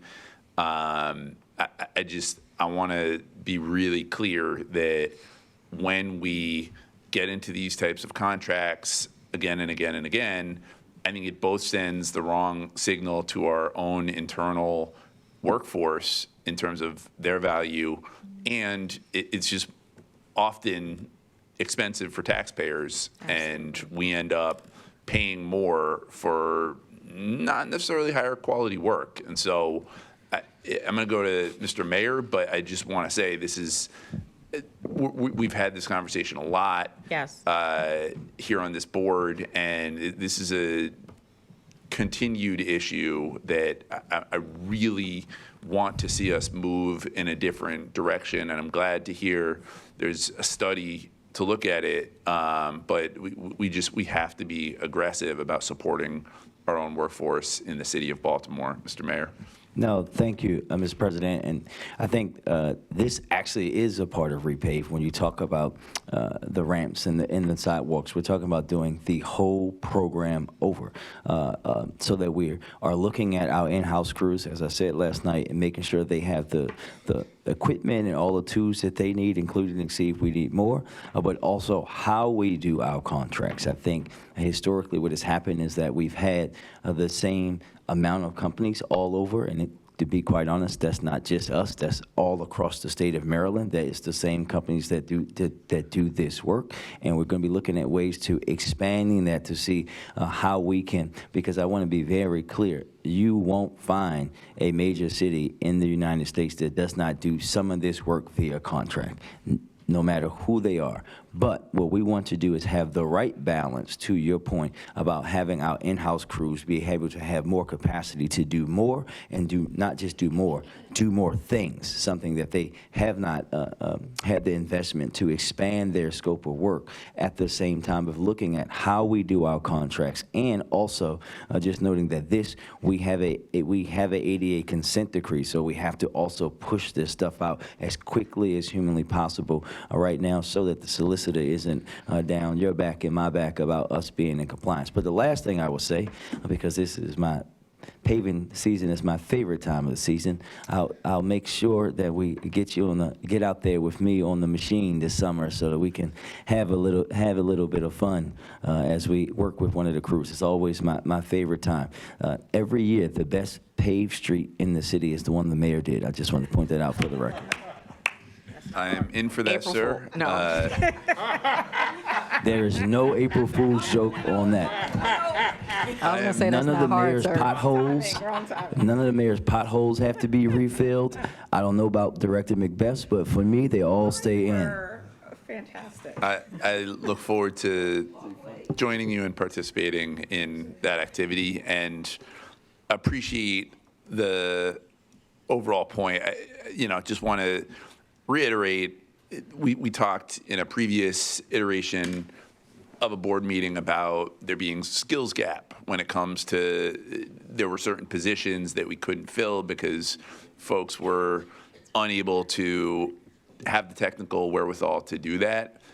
In this case, that is, I would think, clearly not the case. And so to me, it really is about, we have to aggressively recruit. We have to make sure we are building and investing in our current workforce, and as well as expanding it, so that, again, we're not doing contract after contract after contract. Yep. Madam So, City Administrator. Yes, I'm going to just go a step further here. So totally agree with you on this. And we've had multiple conversations with with DOT about that exact same thing with this contract, especially the inspections. So right now, I think Satinder has, 5 inspectors on your team? 5? I have total 6, yeah. 6. Yeah, 2 are vacant. We're trying to fill those up. Yep. So those are six positions with 2 vacancies. And so when you look at that contract, especially the inspections, that's what, 1.8 million or some odd. I mean, that would more than double Satinder's team. And so what I'm going to commit to this board, based on the conversations I had with DOT, is that we are going to create inspector positions within the Department of Transportation with the dollars that would have gone out to contractors. Now, with that said, to the mayor's point, we are under an ADA consent decree. We got a consent decree for everything. We're under an ADA SBA consent decree. And we have to spend $12 million. I mean, the solicitor can break it down, but we're under it for a number of years. And there's a requirement around our spend down, and I think we have to hit our initial spend down. I want the $12 million by September, but the director can confirm. So we are what I've asked the team to do is to be on a parallel path. So I want the contractors out there doing the work because it's our responsibility, and we need to make our sidewalks as accessible as possible. So do that while we go through the process of creating the positions.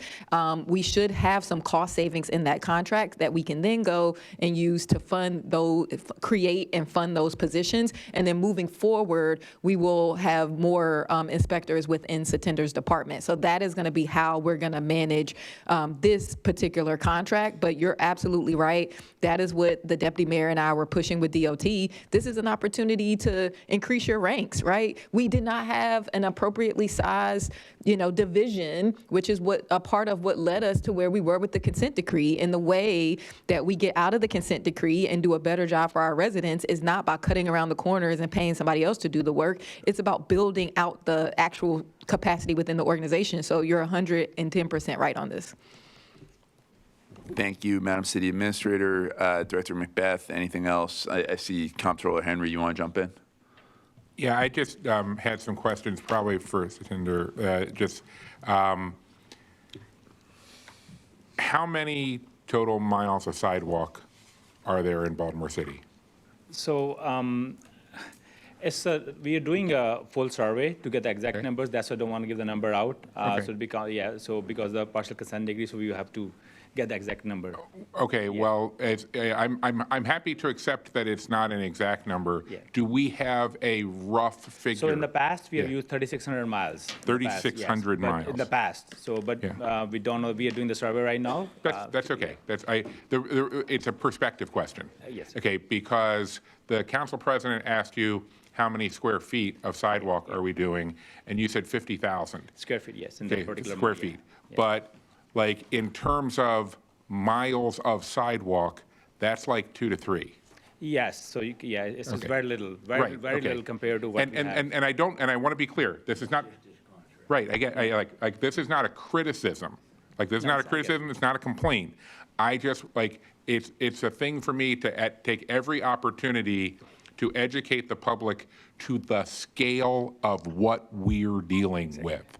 Exactly. Like it is literally going to cost us a couple million. It's going to cost a couple $1 million to do a couple miles in a city that has literally thousands of miles of sidewalk that needs to be dealt with. And that's just like I said, not a complaint, not a criticism.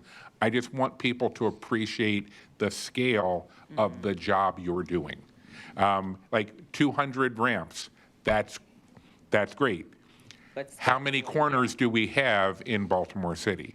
So that's like this is a long-term problem that we are going to have to deal with.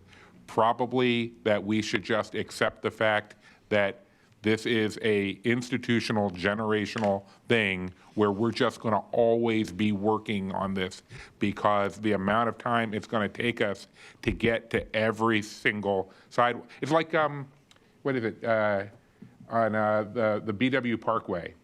They never stop paving the BW Parkway. They work their way down, and then they turn around and they come back up, and by then you got to work your way back down again. Yeah, like that. Like some of the work that Baltimore City does, it's constant. It's never going to be over. Right. It's just how much can we do as quickly as possible, and to the president's point, how cost-effective can we be for our residents in the work we're doing? So thank you. I appreciate that. Absolutely. Yeah, it's a really good point. And, again, to the CA's point, to the premise here, we won't be able to get out of it by just chipping away contract by contract. It has to be a all-in, comprehensive, Absolutely. workforce-oriented approach to this Right. work. And one thing I would just like to say, that is the upset limit. So that's the kind of little star on this. Like, we're not because we are looking to make full-time positions, very much like the CA said, that's the upset lemon. So the goal is not to obviously Use all that. use all that money. Got it. Are there any additional questions from the board? Seeing plus hearing none, I would entertain a motion to approve item SB 2610-816, extra work order number 1, Santos Construction Company, Inc., for $900,000. So move. Second. All those in favor of approving this item say aye. Aye. Opposed, say nay. I'm going to vote no, and it is because I want to stop voting yes on these types of one-off contracts. This item is approved. I would entertain a motion to approve item SB 2610918, task assignment number 11, WSP USA Inc., for $782,857.11. So moved. Second. All those in favor of approving this item say aye. Aye. Opposed, say no. No. This item is approved. I would entertain a motion to approve item SB 2610957, extra work order number 3, hang on, Priority Construction Corps for $1,800,000. Do it again. So move. Second. All those in favor of approving this item say aye. Aye. Opposed, say nay. Nay. This item is approved. Thank you. As there is no more business before the board, we will now adjourn this meeting. The next regular meeting of the Board of Estimates will occur on Wednesday, April 15th, 2026 at 9 a.m. I thank everyone for participating and tuning in.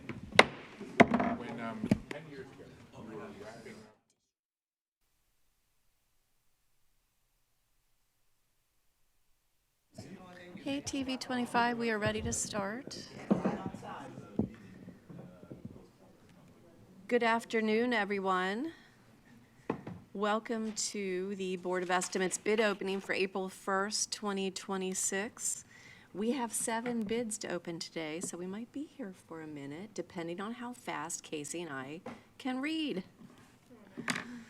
So I just want to check in with the team. I don't see any addenda. Oh, that's unusual. Will be two that you have to add on as we go along for a couple of these because they came in on marked package. You mean bidders? That's cool. That's fine. I just want to make sure I didn't have any addenda, any opening Unmarked changes to packages? announce.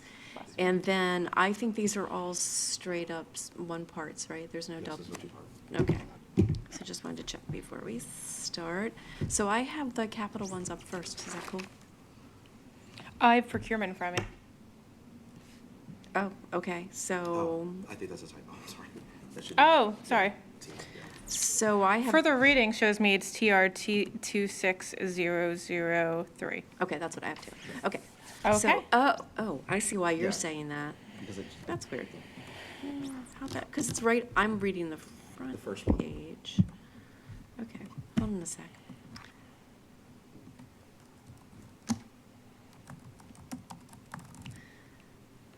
My OCD forced me to correct that right away. Up first, for the Department of Transportation, we have TR 26003. This is for the reconstruction of footways citywide. Okay. Our first bid is J Villa Construction, Inc., received from J Villa Construction, Inc. I have a signed bid bond. Hold on a second, let me put a column for bond. Okay.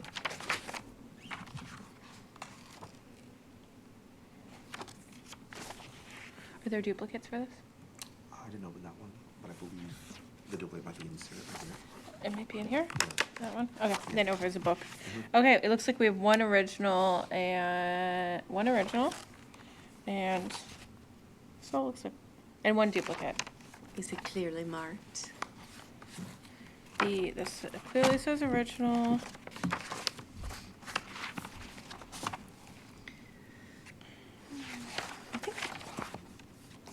I actually just think we have one original for this. There's no copy at all?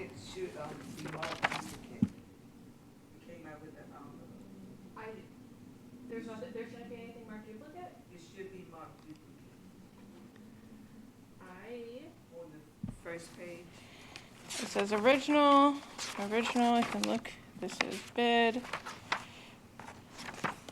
contract. I don't see anything here that says duplicate.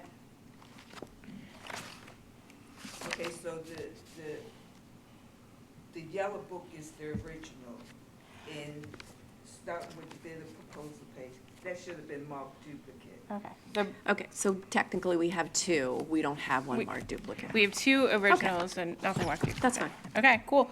The, Just want to be sure. And can you hand me one of those? Thank you. Thank you, thank you. Okay, and the total bid amount is $3,049,130.00. Okay, that number was 3,049,130.00. That's correct. Okay. And that was for J Villa Construction, $3,049,130.00. And 0 cents. And what's this for the next one? Oh, actually, so I can see it. Just want to put it down there. I just put it down there. Which one? Both of them, for now. What is this? That's the same one. That's the original. Oh, Two originals. Yeah. sorry, scared me. It's okay. Okay. Got it. Moving to the next one. We have one original, one duplicate, for Santos Construction Company Do we have a Incorporated. bond? And we have, I think I just handed you the bond. Oh, we have a bond. Thank you. The total bid amount is $4,086,900.00. Okay, that number was 4,086,900.00. Correct. Okay. That bidder was Santos Construction Company, Inc. for $4,086,900.00. Yep. All right, the last bid we have received for TR 26003 is from Priority Construction Corporation. We have one original and one duplicate, and we have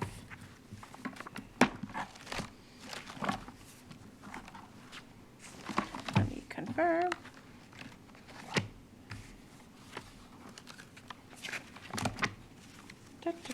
A bid bond signed by the company.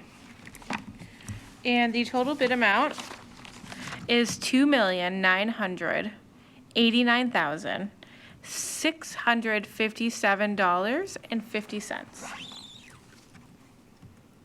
Okay, that number was 2,989,657.50. That's correct. Okay, that was Priority Construction Corporation for $2,989,657.50.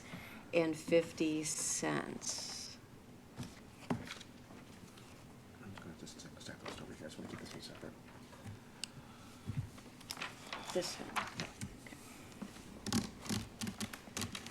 Thank you. And that was our final of three bidders. Yeah. For TR 26003, reconstruction of footways citywide. All right. Up next, we have for transportation, TR 26009, ADA curb ramp construction west. Okay, the first bid we have received is from J Villa Construction Incorporated. We have a bid bond, and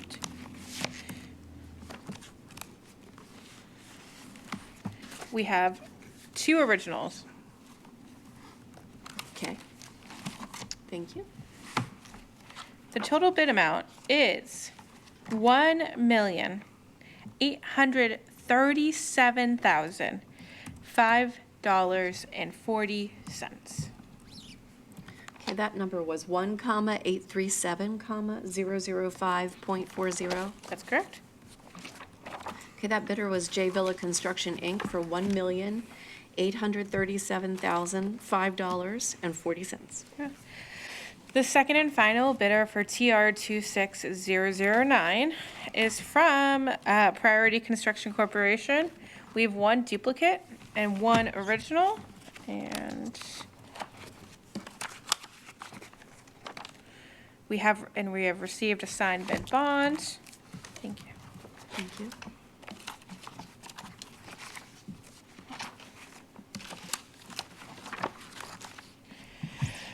All right, the total bid amount is $2,027,566.73. Okay, that number was 2,027,566.73. Correct? That bidder was Priority Construction Corporation for $2,027,566.73. And that was our final of two bidders for TR 26009 ADA Curb Ramp Construction West. Up next for procurement, we have RFQ 000757. This is for marine repair, service, maintenance, and parts. Okay, we have received one bid, and it is from Corelli Incorporated. We have received one original and two duplicates.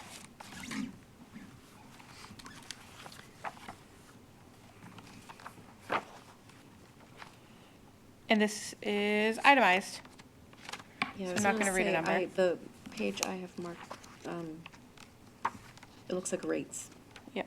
Right, there's no total? Yep. Okay, so this is an itemized bid, so we can't provide a number. We can just say that itemized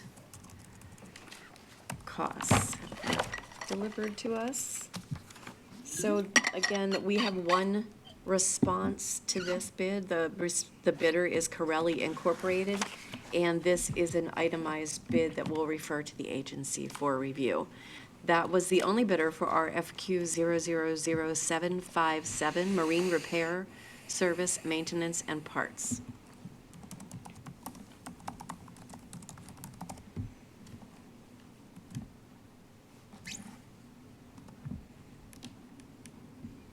Up next for procurement, we have RFQ 000777, Background Check Services. Okay, we've received one bid.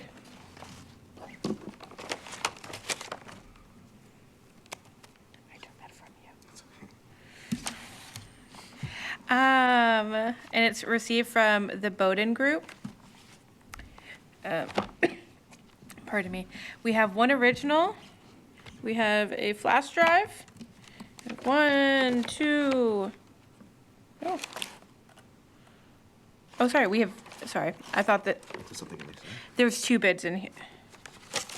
There's two bids in here. You see this one? Yeah, this is from Kentech. It's the right number, though. Yeah. Yeah, okay, sorry, I said there was one bid received, but there's two bids received for RFQ 000777. Yeah, okay. So we have the Bowden Group. Yep. And I have one flash drive, one original. And two duplicates? Two duplicates. And is this a total or itemized? A total. And the total amount is 690,000. $690,000. You tricked me by doing it my way. I was tricked by a number less than $1 million. So that respondent was the Bowden Group for $690,000. Yep. And we have a second bidder. Here. That was unmarked, unfortunately, when it came in. Okay. That's okay. Makes sense. Who is it? It's from Kentech. Kentech Inc. It's, sorry, Kentech Consulting Incorporated. Consulting Inc. And we have received a flash drive from Kentech. Okay. Shalonda, I'm gonna leave the address blank for Kentech, and you can fill that one in. And we have three originals. Three originals.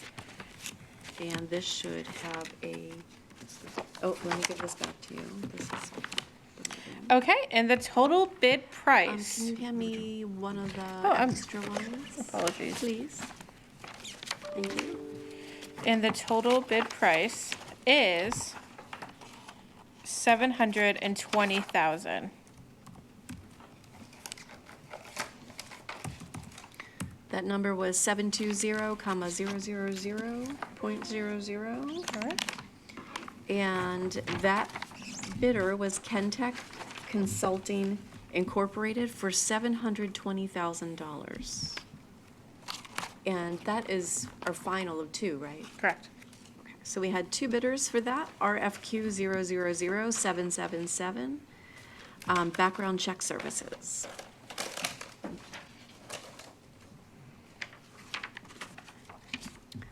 Up next, we have for procurement RFQ 000780, envelope assessment, air sealing, insulation, and air tightness testing for municipal buildings. No bids have been received. I don't think our buildings are airtight either, so. Okay, so we're sure we don't have anything that's come in. We have no bids submitted for RFQ 000780, envelope assessment, air sealing, insulation, and air tightness testing for municipal buildings. There's also going to be another one added for this one for number 6. Oh. That's exciting, okay. So up next, we have for procurement, RFQ 000782, OECR Citywide Equity Action Plan. And it looks like we have quite a few bidders, and maybe some that just came in today that we'll be adding. I'm gonna go slow with this one. I see a lot, I see all first-time bidders here. I can put these in alphabetical order if you prefer, because they are not right now.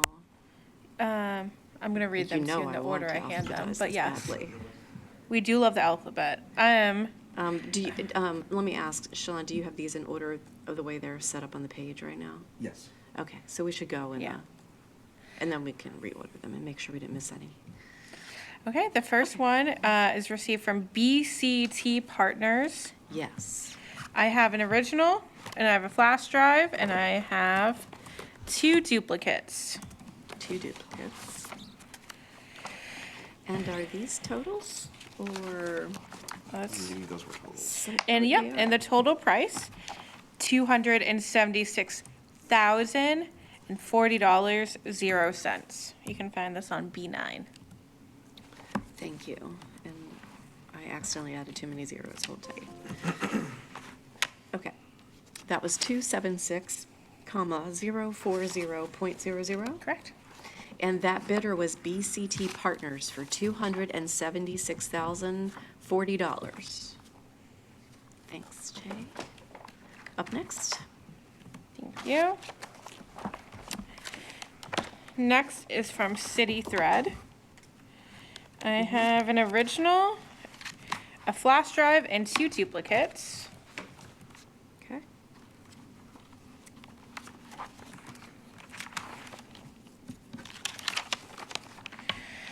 And the total amount is $275,000. That's 275,000. That's correct. That bidder was City Thread for $275,000. Thank you. Okay. The next one is from Equivent Strategies. Do I have a typo? I have Equicart. Yeah, so with a handwritten. Oh, okay, it's Equivant, like Yeah. VANT. Yes. Let me fix that on the I have, sheet. and I can start when you're done. Equivant Consulting, got it. Okay, I ready? have an original, and I have a flash drive and 2 duplicates. And 2 dupes, okay. And the total price is $225,000. Okay, that number was 225,000. Correct. And that bidder was Equivant Consulting Group LLC for $225,000.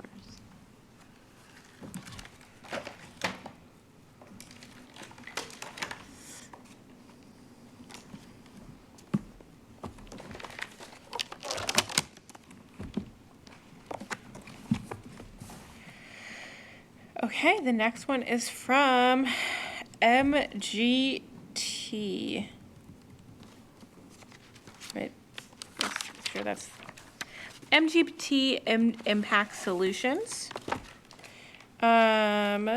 I have an original, and I have 2 duplicates. No flash And drives? let's see, it's probably, oh, and I have a flash drive. There you go. Thank you.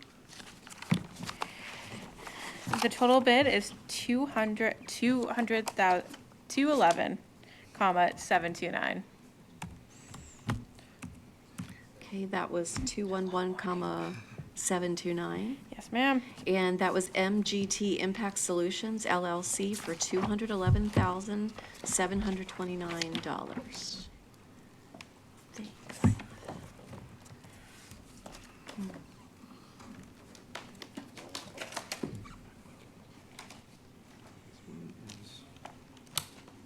Sorry, I just want to make sure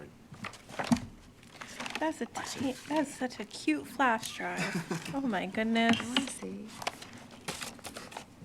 Oh. Cool. Okay, we have Synergy USA. Wait.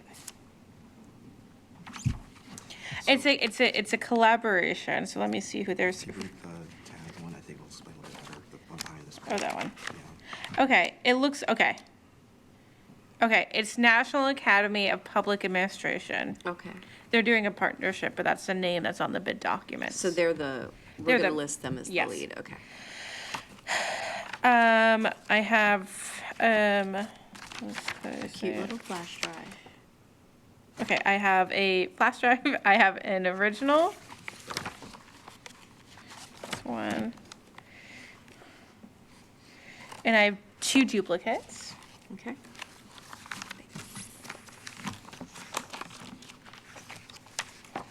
And the total bid price is $299,782.31. That was 299,782.31. Correct. So that bid was for the National Academy of Public Administration for $299,782.31. And hang on a sec, because paper clips went everywhere.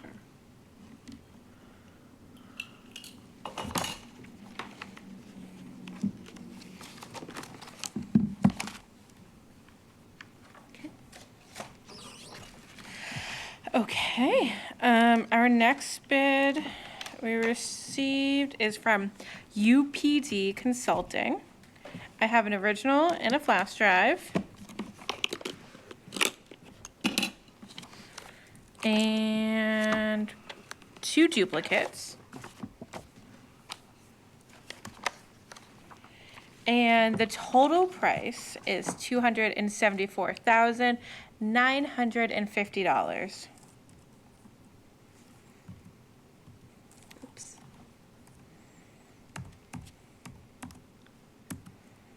Okay, that number was 274,950.00. Correct. Sorry, I have a typo. Let me fix that. Okay, that bidder was UPD Consulting for $274,950. Up next.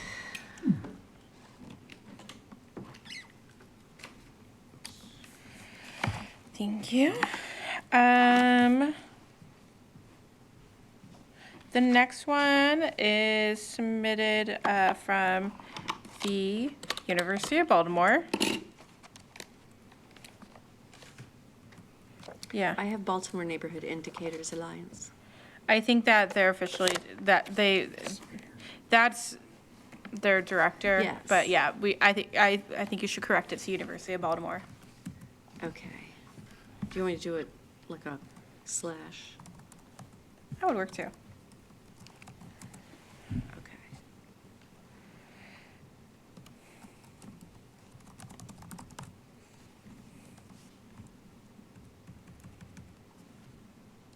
Okay, we have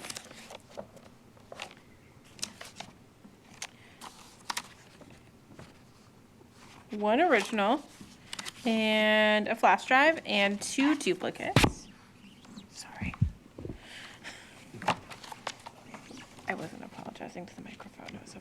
talking to the crowd. The total price is $299,976. That was 299,976.00. That's correct. And that bidder was University of Baltimore, Baltimore Neighborhood Indicators Alliance for $299,976. That was a lot of hard T's in your pronunciation. I'm just trying to overcome the accent, Casey. I'm trying to It's assimilate. only taken me I'm trying to assimilate. almost 60 years. Okay, the next one is from Cardia Services. I think I have so I have like two things. I have a name and then Ardia Services. Should I just take this? I think you should change just- this to Cardia. Cardia Services. Yeah, I think this was what was on the envelope. Cardia, C-A-R-D-E-A Yeah. Services. Okay, got it. Okay, we have one original, one flash drive, and 2 copies. Oh, that exceeded my 10-pound limit. Okay. I wasn't expecting that. And it was on camera too. $552,000. That's it. That number was 552,000. That was the total price. Sorry, I didn't say that before I read That the is number. okay. And Cardia Services is the bidder for $552,000. For those following along at home, yes, we are still opening RFQ 000782 OECR Citywide Equity Plan. Now back to programming. I know this one is taking a minute. Okay, now we have received a bid from Chai Global Consulting. Is that all one word, CHI? Yes. Okay, got it. We have one original. We have 2 duplicates. I don't feel a flash drive. Did you see one? And I think it's just one original and 2 duplicates. No flash drive. No flash drive. Okay. Thank you. And the total price is $147,895. That number was 147,895.00. Okay. And that was Chai Global Consulting LLC for $147,895.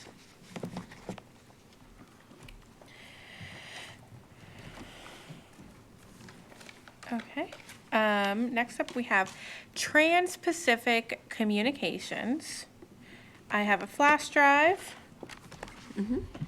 I have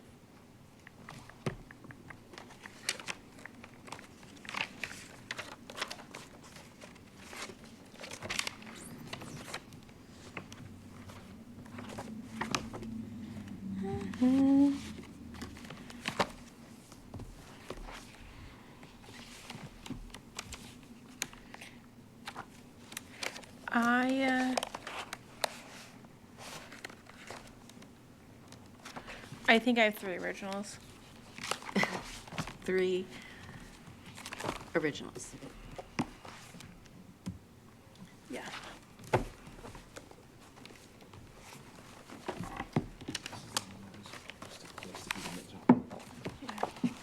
Oh, I see. And the total bid price is $868,180. Okay, that number was 868,180. Correct? That was, the bidder was Trans-Pacific Communications for $868,180.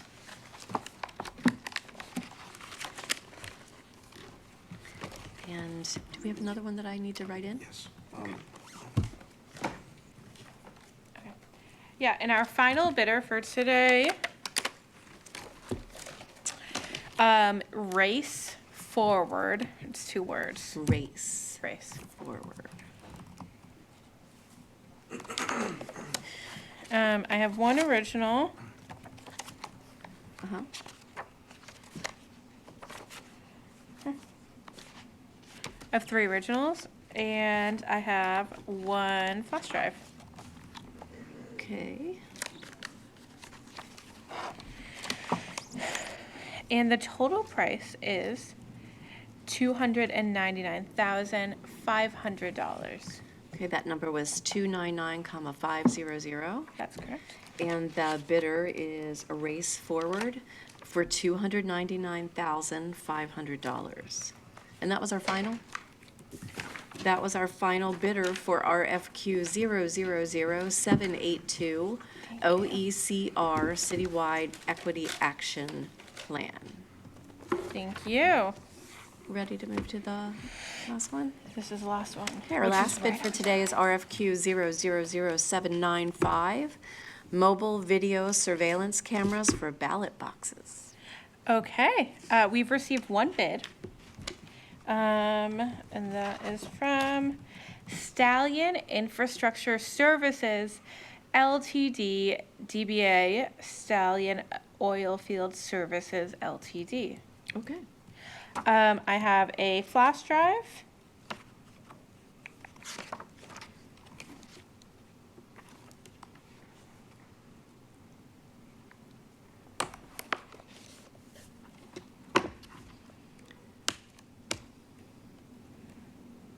And I have two originals. Okay. Right. Is this a unit price or a total? Nope, it's a unit, it's a total. Okay. And it's on and would you like the document? I'd like the document, On please. page B11, you're gonna read the total. Thank you. $139,860. Okay, that number was 139,860. And the bidder was Stallion Infrastructure Services, doing business as Stallion Oilfield Services LTD, and the bid amount was $139,860. And that was our only bidder for RFQ 000795, Mobile Video Surveillance Cameras for Ballot Boxes. And that was our last opening for today. All of these results will be posted by close of business on the city website, if not sooner. And thank you, everyone, for tuning in. Our next bid opening is on April 15th at 12 noon. Thanks, everyone, and thank you, TV 25.